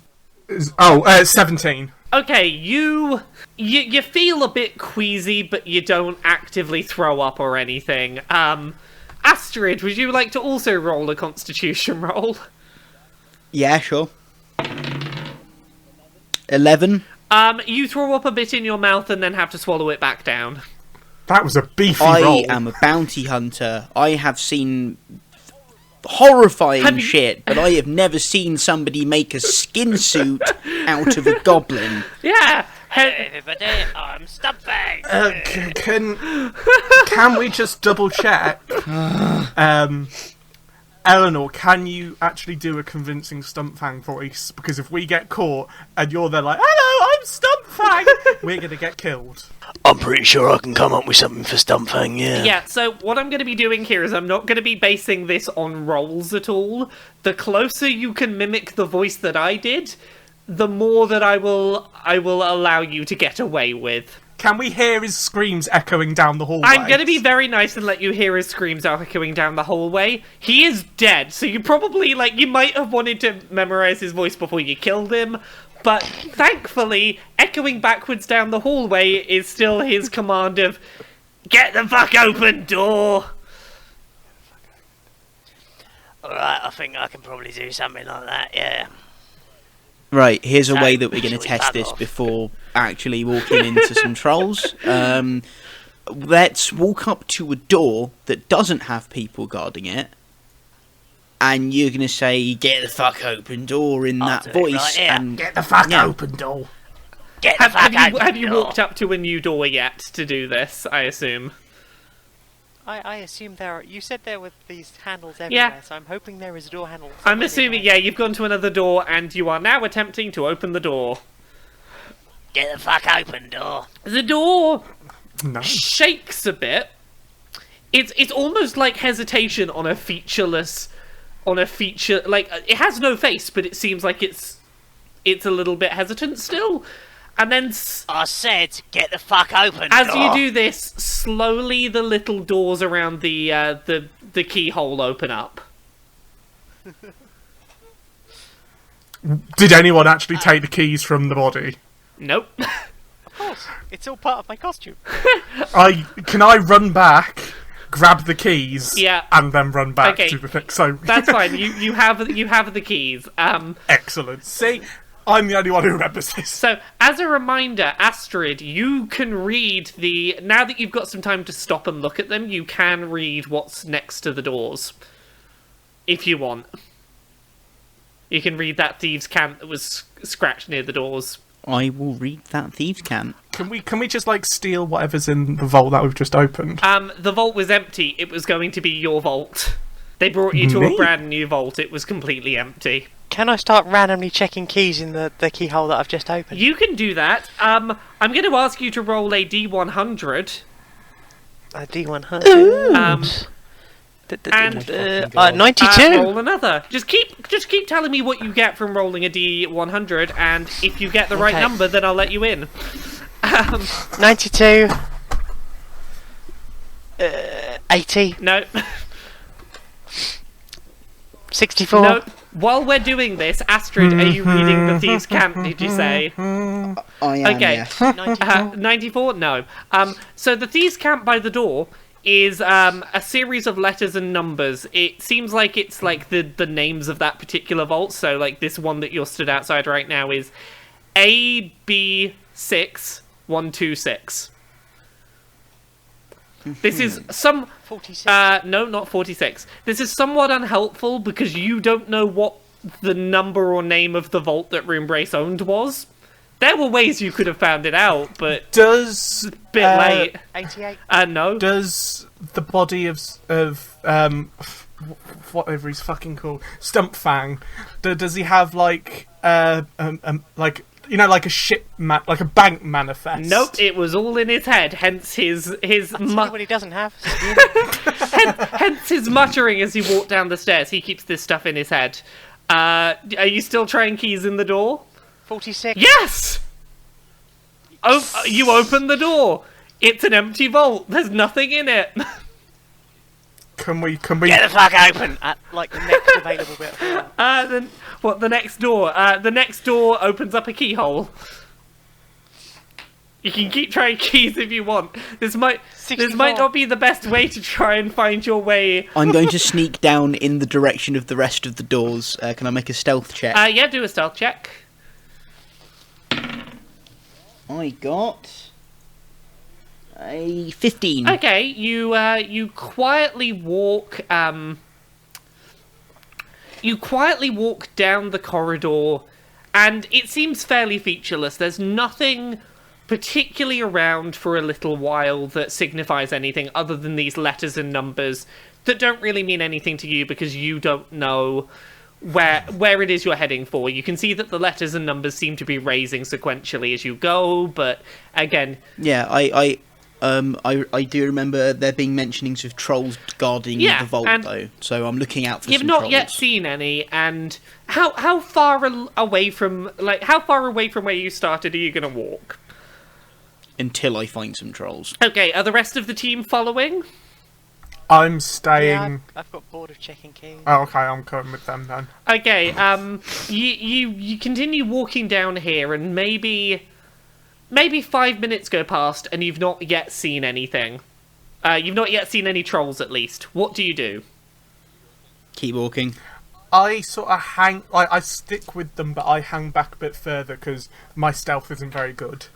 Okay, you continue to walk down, and a few minutes later you do see a door that has some torches near it, and it does appear to have a couple of trolls outside. Okay. Can I pass the keys to Tergu? Yeah. Tergu, darling, can you have a look at these keys? See if there's anything on them that might be useful. So, do I need to do a perception or something? Do a perception check, and I'll, depending on what you roll, I'll tell you a certain amount about these keys. Roger. 23. 23, is that, what was your roll on that, and what was your bonus? 19 plus 4. 19 plus 4.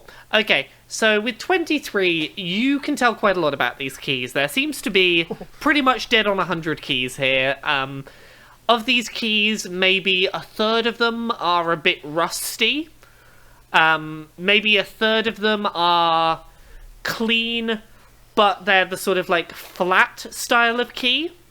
And maybe a third of them are clean, but they are, you know, the sort of the circular one with the teeth, like a Kingdom Hearts Keyblade kind of key. Okay, so I'm going to assume, you know, based off of my sudden burst of perceptiveness, the rusty keys don't get used that much, and seeing as the artifacts are moved to and from the vault a lot, it's going to be one of the newer keys. Can I check? Are we close enough to the lock to see what sort of lock is on the door? You're not nearly there yet, because there are trolls in front of the door, and you've not walked up to the door, and you've not screamed at the door. Speaking of, Tergu. Hello. Can I have a look at the keys, please? Okay, I hand them the key because apparently I'm not good enough to hold the keys. Tergu. Yeah. You have a trombone, correct? Oh no. Can you run down that alleyway playing your trombone for me, please? Oh, but, you know, I can actually, because... I won't take no for an answer. I've got an alright... What is it, athletics or acrobatics? I would... Are you trying to outrun them in... Oh, okay, I know exactly what I want to do. I was going to say very quickly, that would have been a difference of, are you trying to run at full speed past them, or are you trying to outmaneuver them as you run? That would be the difference between athletics and acrobatics. What I want to do is go further away down the corridor where we came from, so that I know that there's no guards or anything, because we haven't run into any since leaving Stumpfoot's corpse behind. And I want to use my acrobatics to run up the wall, stick my legs out, and sort of hold myself between the walls while playing the trombone, like you know in Splinter Cell where you can hide up on the narrow corridors. Yeah. I want to do that, but playing a trombone. Okay, first of all, I'm going to give you advantage on this because it's creative and it's using your in-character things, and I love it. I do want to ask very quickly, you called Stumpfang Stumpfoot. Is that a... No. I was going to ask, is that a deliberate reference to the fact that... Is that a reference to the fact you cut his feet off? It absolutely 100% is. Thank you for noticing my wit. Roll... Okay, I'm going to require both... Actually, no, let's go with an acrobatics check, but I'm giving you advantage, so you can roll the dice twice and take the highest number dice. Right, okay. So the first one is 24. Yep. And what's your And second? the other one is 24. I got two 20s, Okay. and I've got a +4. Okay, so you kind of like, you're not graceful in you're doing this. You kind of bump along. You're making like loud-ish footsteps, but you do this spectacular maneuver. You're like flipping up the walls like you're Sam Fisher, except you're huge and green. You're like the giant Shrek equivalent. Like, imagine if a huge version of Shrek was Sam Fisher. You're just sort of and Shrek you can hear the air whoosh as you leap up to the ceiling, and you're pressed against the ceiling looking down, and the trolls by the door were aware of the thudding, and they're not quite sure where it came from, and now they hear the music. So am I right? Can I just check? Are you playing the trombone, the trumpet, directly above, like on the ceiling above where the trolls are? Is that right? I'm further away down the corridor, so it sort of, I'm trying to draw the trolls away from the door. They look in the general direction of where you are, and they walk towards the music, and they see you playing music on the ceiling. They can't see you, but they're very intrigued by the strange orc hanging from the ceiling playing music. Excellent. Now, Okay. whilst this is happening... Okay. Oh, sorry. I'm Just a useful. sec. Every now and then, like for the amount of time you're up there, every now and then I am going to be checking in and doing rolls to see whether you can keep yourself held up there. I also, I don't know whether it's worth mentioning, but I've also got a performance stat, so I don't know that I can use that to like keep them interested down. What did you there say for you've got? longer. Sorry. I've got a performance roll stat thing in my stats. Are you gonna like drop down and do them a show? Well, I mean, as a backup, like I'm just mentioning that that's there as an option. Okay. We'll keep. Should I fall? We will keep that as an option. So, at this point, Astrid and Ellenor, what are you going to do? We have two trolls. They're basically rock. I would like to use my stealth, my acrobatics to run up behind them, light 2 sticks of explosive on the torches that were by the door, and shove one in the belt loop of either troll before running away again. Okay, so you're attempting to blow up the trolls. Yeah. As Ellenor runs in the direction of the trolls, I'm like, great, now whilst they're distracted we can, or I guess you could blow them up. Okay, let me have a look at some stat stuff quickly. So you're attempting to sneak these bits of dynamite into onto their person without them noticing you've done so. Am I correct? I'm going with acrobatics because trolls are quite tall. You and don't, I think I'm you probably don't gonna decide need a what you bit of- roll. a I bit of decide height. what you roll based on what you Okay. decide to do. They're the same. They're the same number, so it doesn't matter to me. I was going to say sleight of hand seems like the applicable thing here, just because of what I want the negative outcome to be if you fail this. So 20, yeah. Okay. Yep, roll a 20. 13. 13. So They're aware, but they're too interested in the music to turn around. Like they noticed that something happened, but they didn't care enough to look. Have you lit the dynamite? Are you running away? I lit the dynamite on the torches. I jam it in the back of their belts and just run away in the other direction. Let's. What happens to me if I'm perched right above the trolls Well, while they're It's exploding? only a big enough explosion to get through a 2 to 3 foot wall. Oh, good. They're slightly in front of you, so Okay. the explosion will just mean that you'll probably get hit in the face with a few rocks. At this moment, both of the pieces of dynamite go off, and let's have a look at what happens. Can I see that? Okay, and... Okay, both of the pieces of dynamite go off, and both of the trolls are pretty severely injured. Both of them take a pretty substantial blow. I'm just going to see whether these are fatal blows or not from what we get. Okay, One of the trolls is killed fatally on the spot. Instant death. This dynamite goes off, and the troll just explodes. Just bits It was of a very trolls have fatal gone death. everywhere. The other troll. Let's say the piece of dynamite like slipped down a bit into his troll underwear. Do trolls wear underwear? I don't know. His troll loincloth or whatever. And Ellenor would know that. it blew up, taking out his legs and his torso, but he's still kind of alive, groaning on the floor.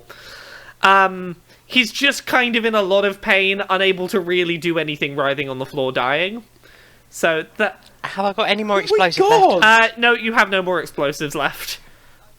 Okay, can I just go in with both of my battle axes? Yep, go ahead. He's not in a position to fight back. Okay, so am I doing those on 20s or the D8s that it Yeah, says on do a the D8. Do the roll with the D8. D8. So I got a 7 plus 2, so 9, and another 9. Well, awesome. you beat their defense, so yeah, no, that troll's dead as well. You have successfully murdered two trolls. You've got them pretty obliterated. In other words, you killed Ta-da! one of the few enraptured audiences I've ever had. Yeah, Thank you. No, I will tell you this much. You slayed Hey, him, darling. You slayed him. Tergu, if it makes you feel better, I as the DM will tell you, because I was the trolls. The trolls were me. The trolls were absolutely in love with it. They loved your music. They couldn't get enough of it. They were distracted enough that they didn't care that someone put fatal amounts of dynamite down their belt. They liked your music that much. So, at They were least, blown away. Astrid, once this is over, I now know where I'm retiring to. Wherever the trolls come from. Astrid is staring in the general direction of what just happened. Reaches into a pouch on her belt and pulls out a pipe and sort of just holds it by the fire. Then looks at the fire, realising it's what was used to light the dynamite that just blew some trolls into bits, hesitates a bit, and takes the biggest puff from this pipe that she's ever drawn from it before, and goes, okay, do you want to do the thing where you open the door and we can put the key in the door and we can just get the thing and then we can just go? I'll go and give us a blowback, darling. no, Lock it's it fine. and takes the another fuck open. drawer. Okay, are you attempting to open the door? That is me attempting to get the fuck. You got to do your voice, because that get the fuck the door open is not gonna do it. I did. You missed it. Thank Well, you very maybe the much. door missed it. Get the fuck open! That's better. The door doesn't hesitate at all this time. It just it slides open and presents the keyhole. There's 100 potential keys for this. Okay, so So, ooh, Tergu. well, first off, I sort of, very, very cockily just sort of pluck the keys from Astrid's hand. Just like, thank you very much. Roll for. Just let it Okay, happen. I was gonna say roll for sleight of hand, but fine, let it happen. Yeah, I'm just letting it happen. Because Astrid just stopped caring. So Yeah. you know there's 100 keys. You know that the keys, like, there's differences between them. You've not really had a good look at the lock yet at all. Yeah. Can I do a perception check on the lock? Yes. Okay, let me just get what's my perception? My perception. Where's my perception? It's -1, so fuck. But Roll very, very well, darling. I'm trying, but this app is so confusing. Sorry. Okay, that'll do. Shake it. If you ever get stuck, I can roll oh, a d20 for you. 2. 2. So, You can tell it's a lock. Astrid, can you come and tell me Yeah. what sort of lock this is, please? Can you stop puffing that pipe and come and help, like we have this entire time, and not been a burden? Thanks, doll. I sort of like lazily chuck the pipe behind my shoulder and walk over to the lock. I'm like, right. And I'm assuming you're going for a have a look. perception check as well. I'm going for a perception check, yes. I get pretty damn good. Hang on, let me just get the bonus. 21. That's not an actual 20. Okay, 21 that didn't involve an actual 20. Okay, you can Yes. see that this is a very clean lock. It is the kind of lock that most closely resembles the sort of that sort of keyblade-esque key, the sort of cylindrical one with the set of teeth rather than a flat kind of key. It's not particularly rusty, and you make the assumption based on this that it's probably one of the 30 or so keys that is, that matches a similar sort of look and age of key. So Cool. you've narrowed Okay. it down to 30 potential keys. I'm gonna.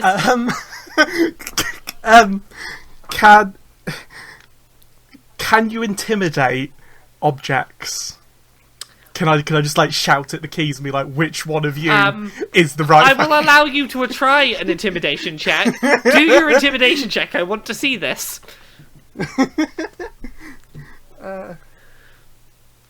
Oh dear. What? 8. The keys are unintimidated because they are keys. Oh. Can I try sleight of hand check? What? Oh my god! What are you trying to do sleight of hand on?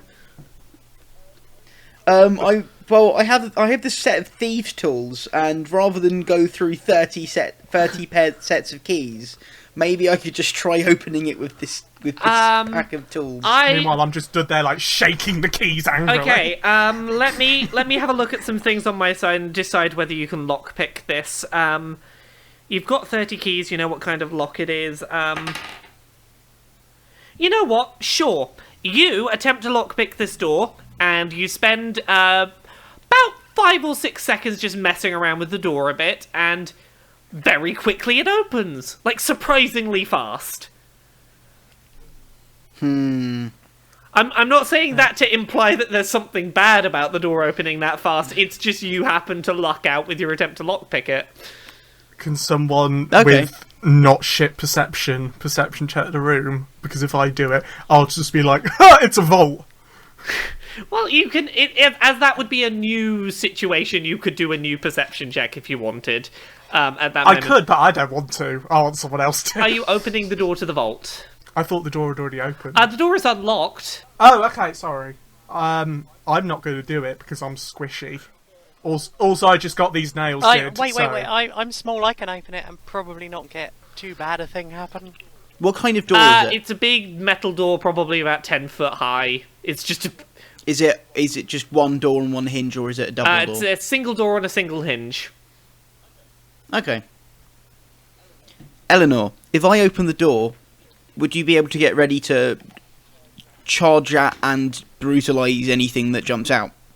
I pull out both of my battle axes and just lick the blade of one of the axes, and my I'm tongue going does to take bleed. that as yes. Okay, open the door. As you open the door, nothing particularly jumps out at you in that moment. Let me get my description of the vault ready. As you open the vault, you instantly see a lot of valuables. A lot of things that Fensadi hadn't told you about in advance. The vault contains gold, a weird wooden box probably about the size of an apple, a sword with glowing black flames coming off of it, some large gemstones, there's a map, there's a diary tucked under some gold to one side, and in the middle of the room on a big pedestal is this giant spherical blue gem. What do you do? Can I lick it? Pardon? Can I lick it? The gem? Yeah. Okay, so you're walking into the room to the gem without touching anything else on your way. You're just going straight for the gem. Yep. I licked it. It's mine. Can I? Just no. We're dealing with this. You licked the gem. The second that your tongue touches the gem, an alarm starts to sound. Oh, good. You have Disco! You have raised an alarm. Now there may be a way to stop this alarm, but you are gonna have to move quick if you want to work that out. Can I?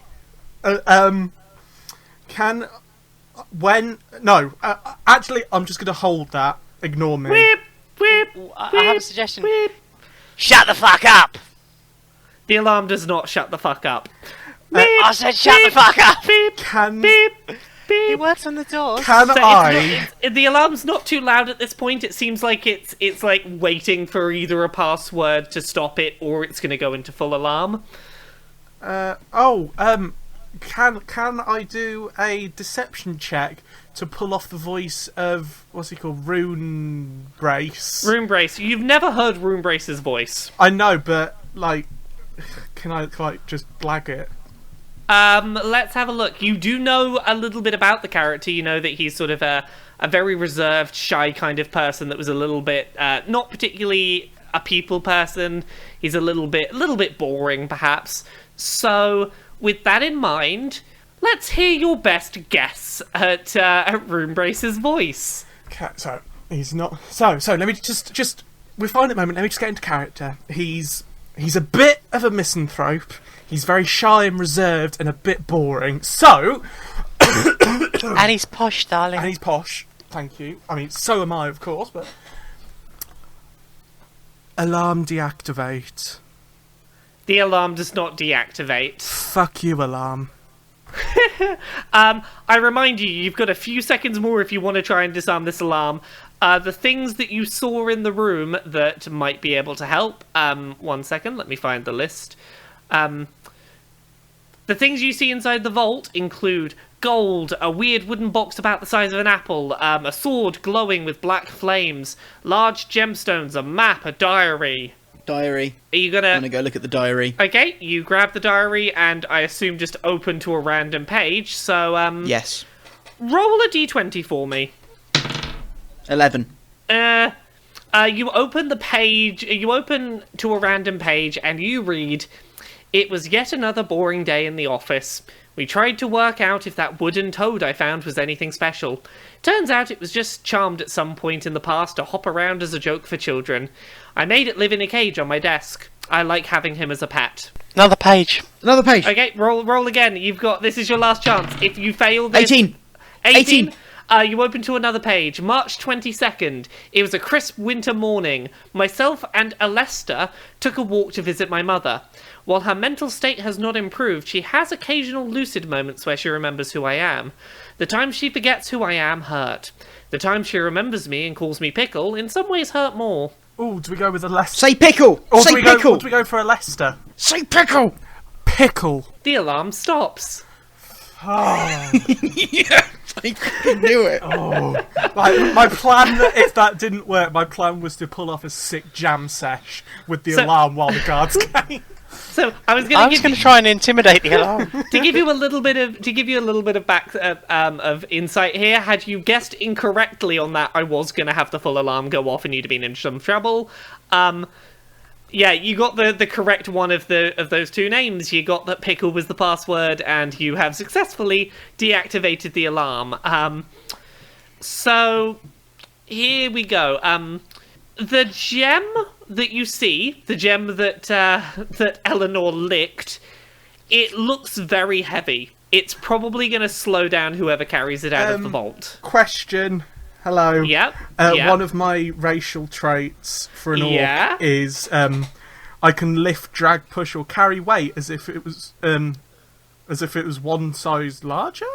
Up to one size larger than you without slowing down. Basically, yes, I'm glad you noticed you can do that. If you carry this, it will not slow you down. I will carry that then. Splendid. Okay, what are you doing? It's most convenient. What are you doing? You have the gem. What are you going to do? Can I look at the map before we go? Yep, you take the map, and the map just appears to be a diagram of an excavation site. It's not particularly clear where this site is, or what it's for, or whether this is a site that he's already been to, or one that he plans to excavate. It's just a map of some excavation site. I put the map. Can I have a look at the box? I put the map back. Was the artifact on a podium? It was on a podium, yes. Excellent. Okay. Do you just like podiums, or...? I'm going to wait until we're heading out. Okay. Don't go and lick the Can I have a podium. look in the box? You attempt to lift up the box, and it is deceptively heavy to the point you can't actually lift it up. Can I? Oh no, I mean, can I open the box and have a look? You at try it? to open the box, and it appears to be solid on all sides. There's no obvious opening to this box. Well, in that case, I look at the sword then. Are you looking at the sword or touching the sword? Looking at it initially. Roll a perception check. 19. Okay, you can tell that it is an enchanted blade that appears to be enchanted with some kind of dark flames that are enchanting it. Now, you can tell by looking at it that if you try and pick this thing up, it's going to burn you. Unless you've prepared in some way to lift it. Unless you've done something to yourself to prepare. This blade is just going to set you on fire if you try and pick it up. It is not. Well, it is not a blade to just like willy-nilly grab hold of. Done here then. I walk Yeah, out. I think we should leave the sword. As the other two leave, I'm gonna grab the diary and leap up on the podium, drop my trousers and take a poop on the podium. I'm gonna wipe with the pages from the diary and throw the used pages into the blade of the fire. And then I'm going to meet the other two outside. Okay, I want you to do some rolls for this. What would you like? You know what? How messy is Okay, this boat? are you what are you trying to get out of this scenario? Are you trying to intimidate people? Are you trying to what is your end game here? I just think it's funny, darling. Okay, let's go for a performance check to find out how funny it is. It was a natural one, so I get another roll. And a 20 from end to end. Oh, you have a natural 20. You make this like a show. You leap up there in a single bound, and you land with such finesse that that Astrid and Tergu just can't help but turn around. And as you drop your trousers, both of them are slightly transfixed. They're like, this is... I don't know what I'm watching, but I can't look away. It's like a train crash. They just can't resist watching as you squat down on the podium, take a shit on this diary. What was it? You wipe up with the Take pages? a shit on the podium, wipe my ass on the diary, and then throw the pages of the diary at the flaming sword to burn them. As you do, like, you throw the pages, and they fold themselves into paper aeroplanes that gently glide into the flame of the sword. You know, one of the poop-stained pages does, like, a loop-the-loop before it flies into the flame. And, like, you're not doing any enchantments. This is just, like, the magical randomness of atoms bumping into each other has just made them spontaneously turn into paper aeroplanes and fly themselves into the flame. And as this ends, Tergu and Astrid just give you a standing ovation. Thank you. I'll be here all week. I won't. Let's fuck off. Astrid looks down at her clapping hands, wondering why she is applauding against her will, and deep inside, screaming with unreviled terror. Like, this is what just happened. Tergu's just finger guns after finger guns. It's like, this is terrifying, but I had to give it to you, even though I want to die. That kind of thing. Yeah, pretty much. So, I'm assuming you're just returning the way you came up the spiral staircase? How convincing is... We need to figure out how convincing the skin suit is, right? Okay, the skin suit, because of that dexterity roll, it's pretty convincing. Sweet. Okay, good. You made a In which pretty case- precise skin suit.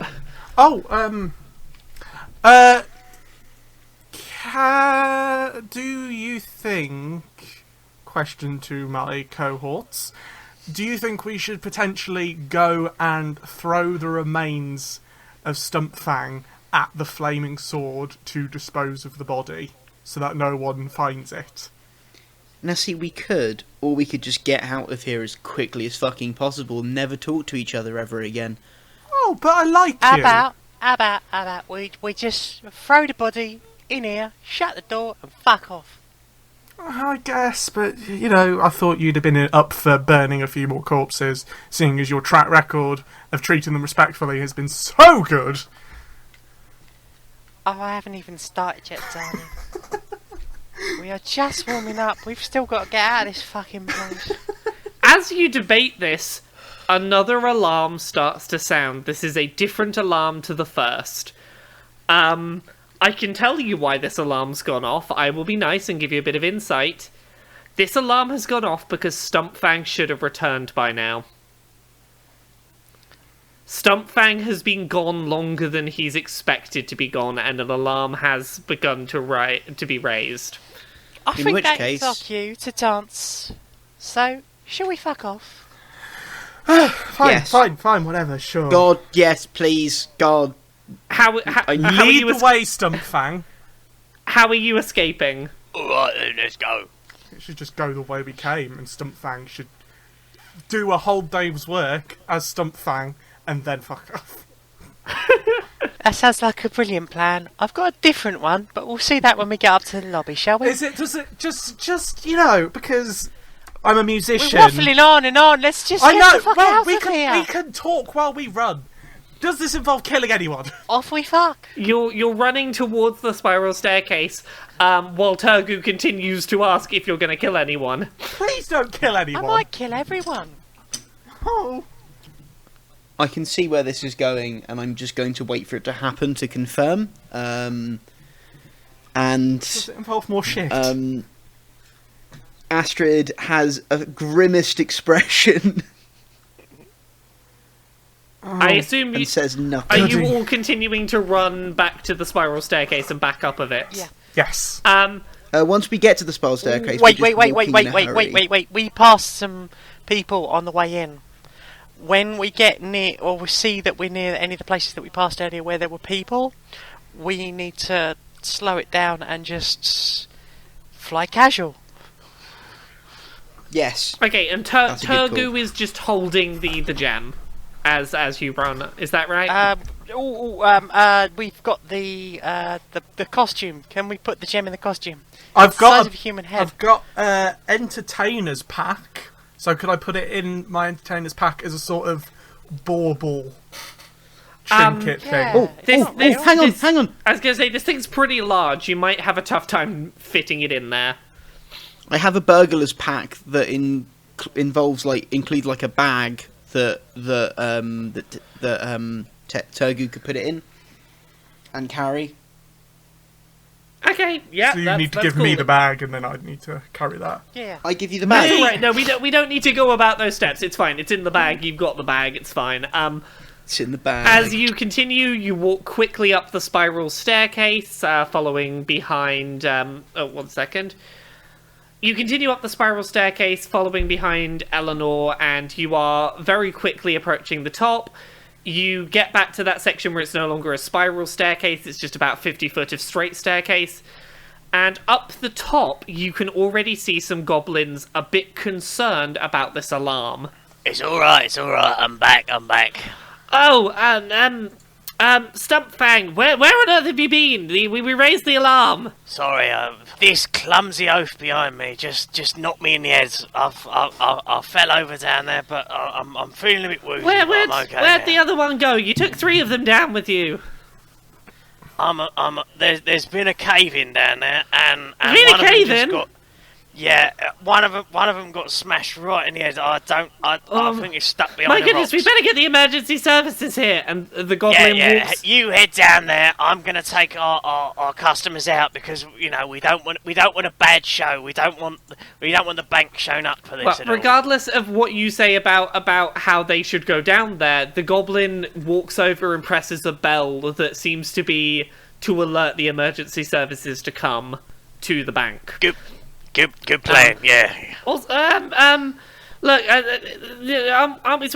look, I know that you want to help the customers get out, but we've gone on lockdown because if there's been a cave-in, we need to go on lockdown. I can't get this door open for you. I'm sorry. What kind of door is it? It is a magically locked metal door. Well, fuck. And these guys job. are just goblins that do... They work. Banking. Yep, they work behind the desk. They're not security. They're not They're security. just concerned. Yeah. Okay, I want to pop out the battle axes again and just start Oh God! Just a whirling dervish of battle-axey goblin head choppy fun. But emergency services are coming. They will... You're probably going to need at least one of these goblins to get that door open for you, so don't kill them all too fast. You said we couldn't get the door open. I said that you couldn't get the door open. Okay.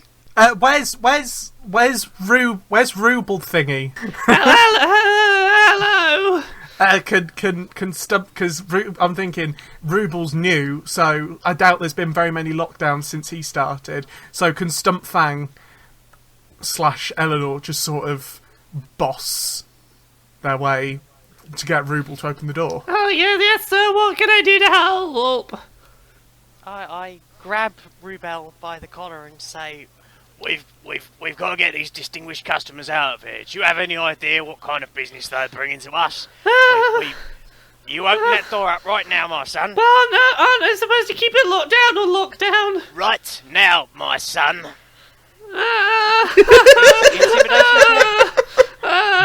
You are one step away from a me old mucker. But you told me not to open it in lockdowns when I started. And what I told you then, do what I say, young man. There's no need to feel down. I said young man. Okay, are you going to attempt to persuade or intimidate your way through? intimidate, because I've got a better score for that. Okay, roll for intimidate. Roll for intimidate. 8. So, 10. You 10 total. You succeed because Ruble does not take much to be intimidated. A little tiny wet patch appears on the front of his trousers. He's wet himself slightly as he runs over to the door and slams the thing and gets the door open. I do enjoy a wet patch. As you're going through the door, a couple of the goblins notice the heavy bag that's being carried out, and one of them shouts, "Something's wrong!" Can I sort of, do I guess, well, it's your choice. I want to do, where he turns around, holds the bag behind his back, and sort of throws it a little bit away and then he pulls his hands out so he's not holding the bag anymore. So, sleight of hand. Do sleight of hand. Sweet as. Oh, shit.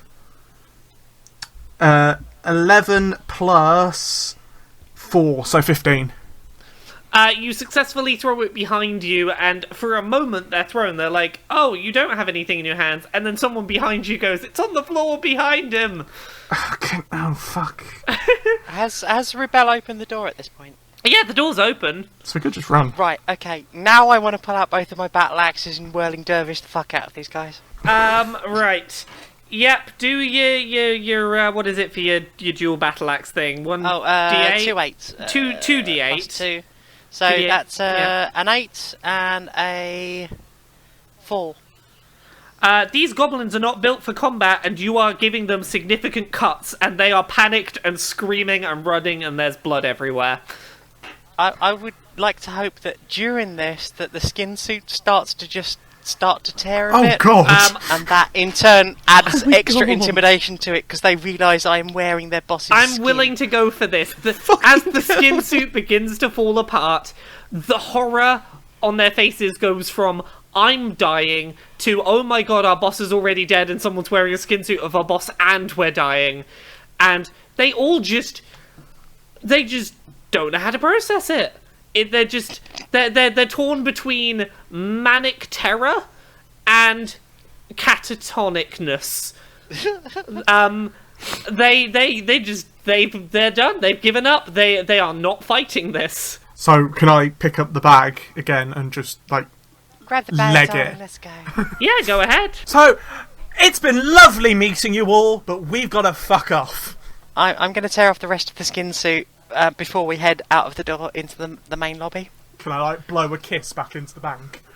You can certainly blow a kiss back into the bank.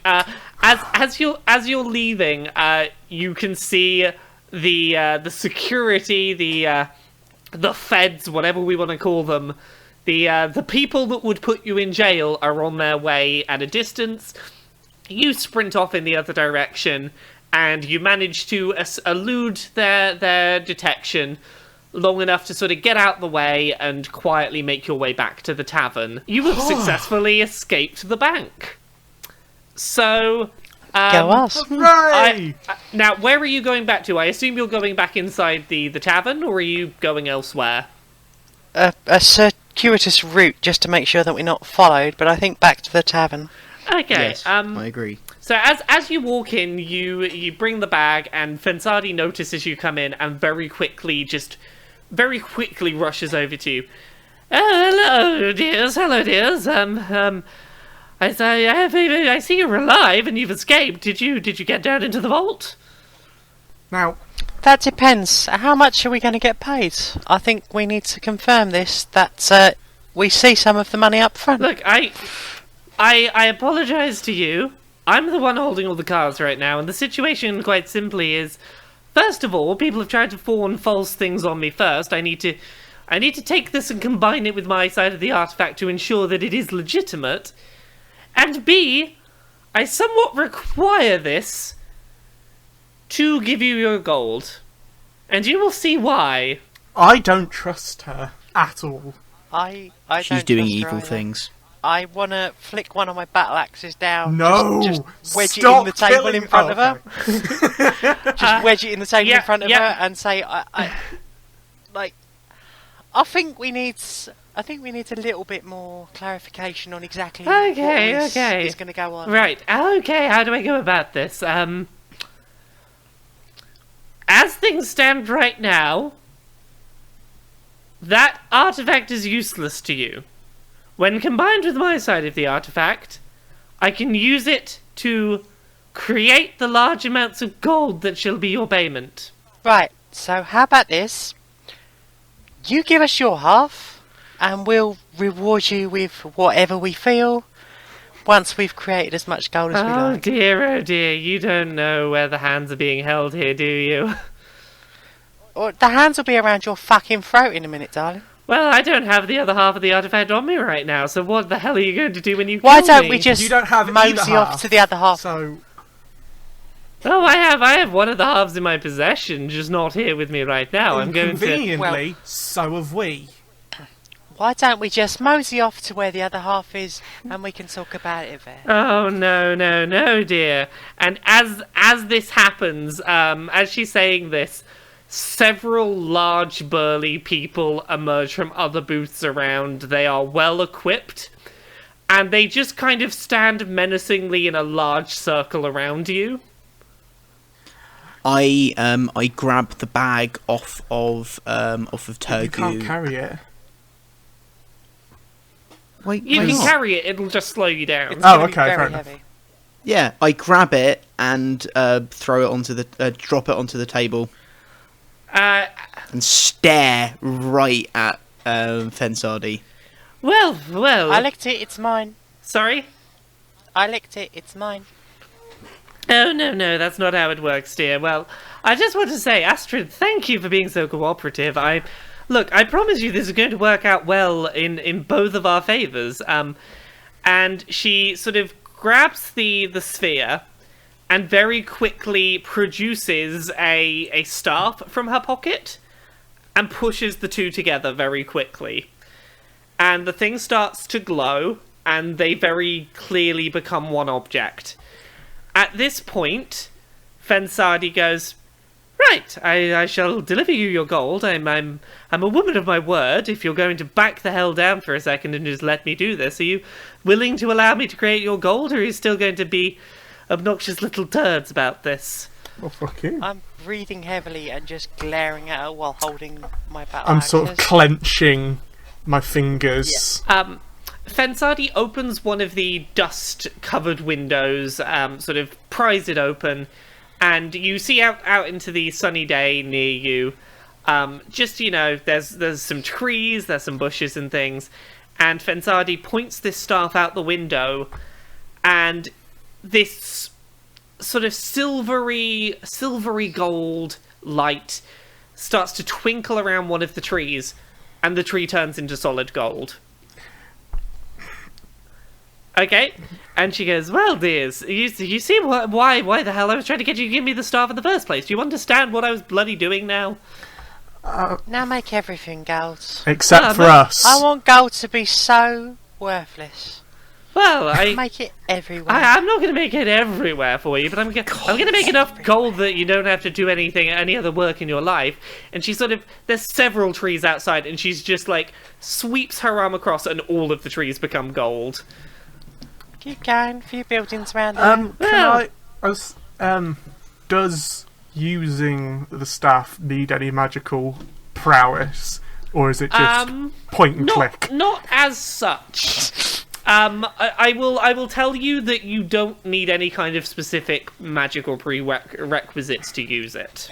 Can I do a dexterity sleight of hand check to sort of, while Fensardi's swinging this staff around, I just sort of pluck it out of her hand? Do a dexterity check.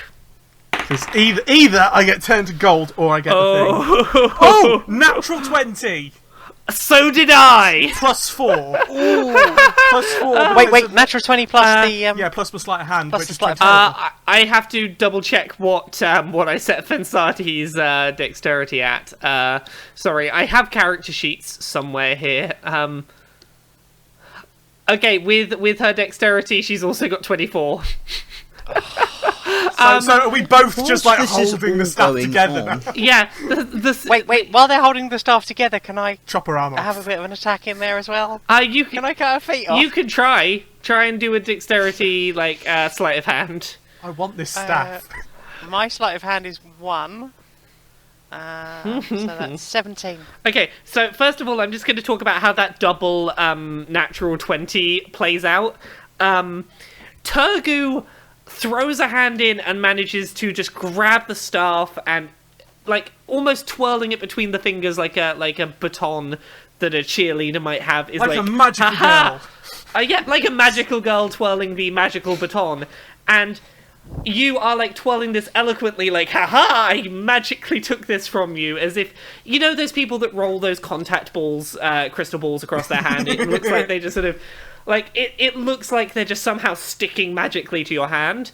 But in like the weird crystal ball in Yes, Labyrinth. it's one of those. It's like one of those. But, Fensardi, in response, like, is already on top of you, and she, like, elbows you in the ribs, and you kind of, like, flip it up in the air, and she just, like, plucks it out the air like anything. What was your sleight of hand, sorry? Ellenor? My sleight of hand is 1. I mean, what was your roll? 16, so 17. 17. You managed to get your hands on the staff as well, and just all three of us kind of have our hands on the staff. I'm gonna... Whilst this is all going on, Astrid would like to try and sneak out of the tavern to go have a look at the trees. Alright. Do a stealth roll. Natural 20. You successfully get outside, and you're out by the trees, and you have a look, and this is definitely solid gold. These are real solid gold trees right here. Well, it's a good thing that gold is a brittle metal, because I'm going to start snapping some branches off and putting them in my pockets. Yep, that is totally okay. While you're doing this, I'm going to get both... I'm going to get Ellenor and Tergu to do strength checks. Oh, fuck. Oh. Natural 20. Oh, no. Natural 1. Okay, Tergu... +2 for strength. Okay, Tergu not only loses grip of the wand, he also falls over backwards and lands on his head and sort of rolls backwards in a catastrophic style and knocks over someone's drink, and it lands on top of him. Ellenor, on the other hand, successfully manages to wrench the wand out of Fensardi's hand. Yeah, I do. What do you do?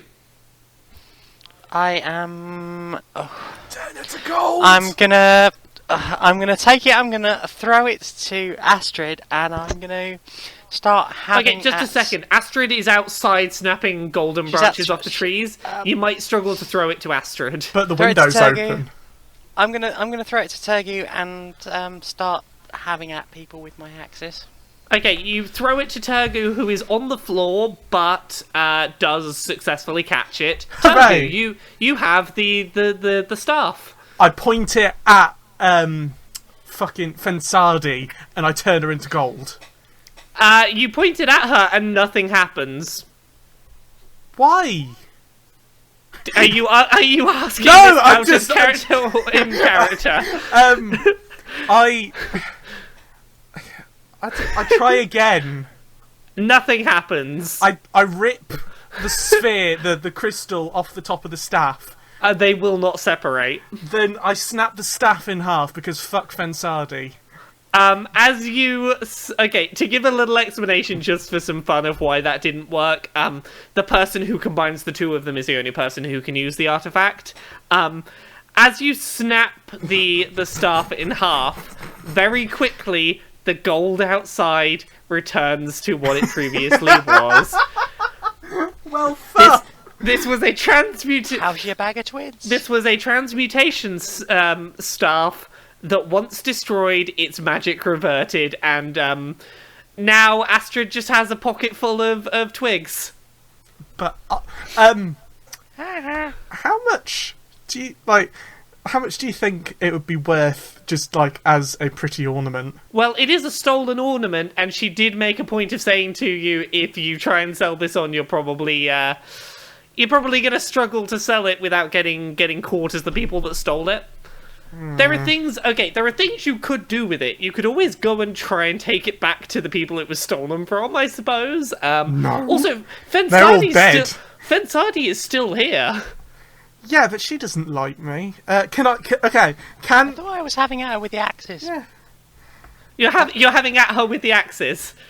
Oh, yeah. You're not going to have any kind of, like, threats for her? You're not going to try and bargain with her at all? No? Just going to have at her with the axes? I don't trust her, and what I do with people I don't trust and don't like, they tend to end up dead. Can I do an acrobatics to just sort of parkour out of the tavern, like past the burly guys?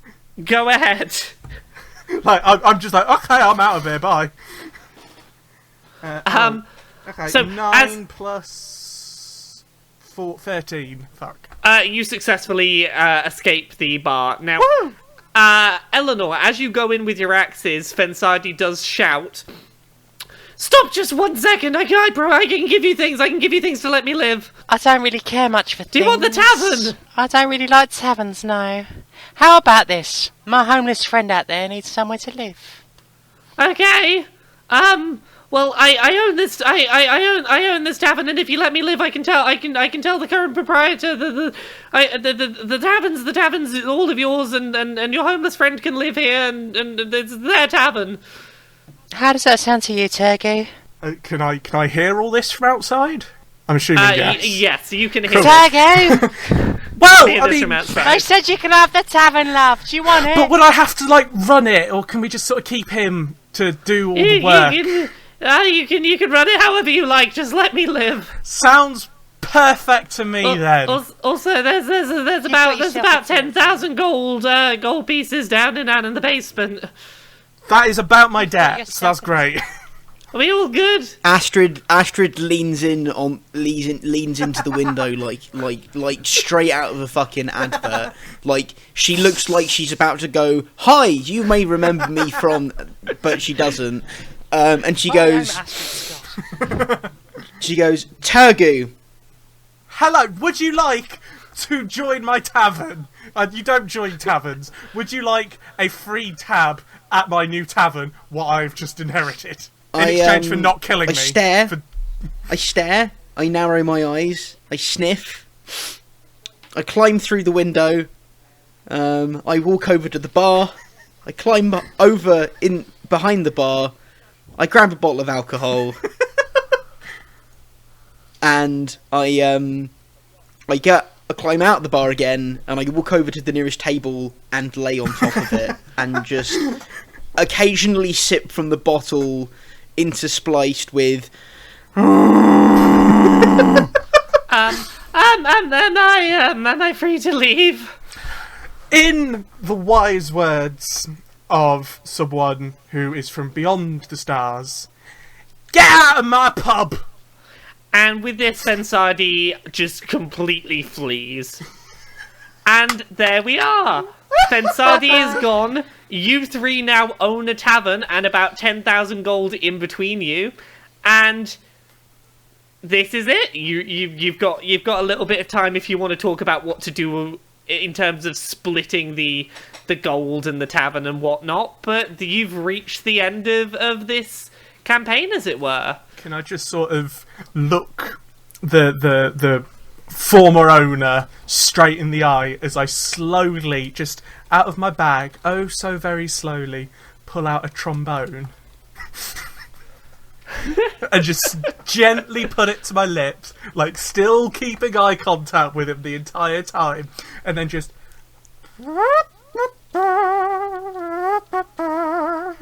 And then, as you start playing the music, the end credits roll.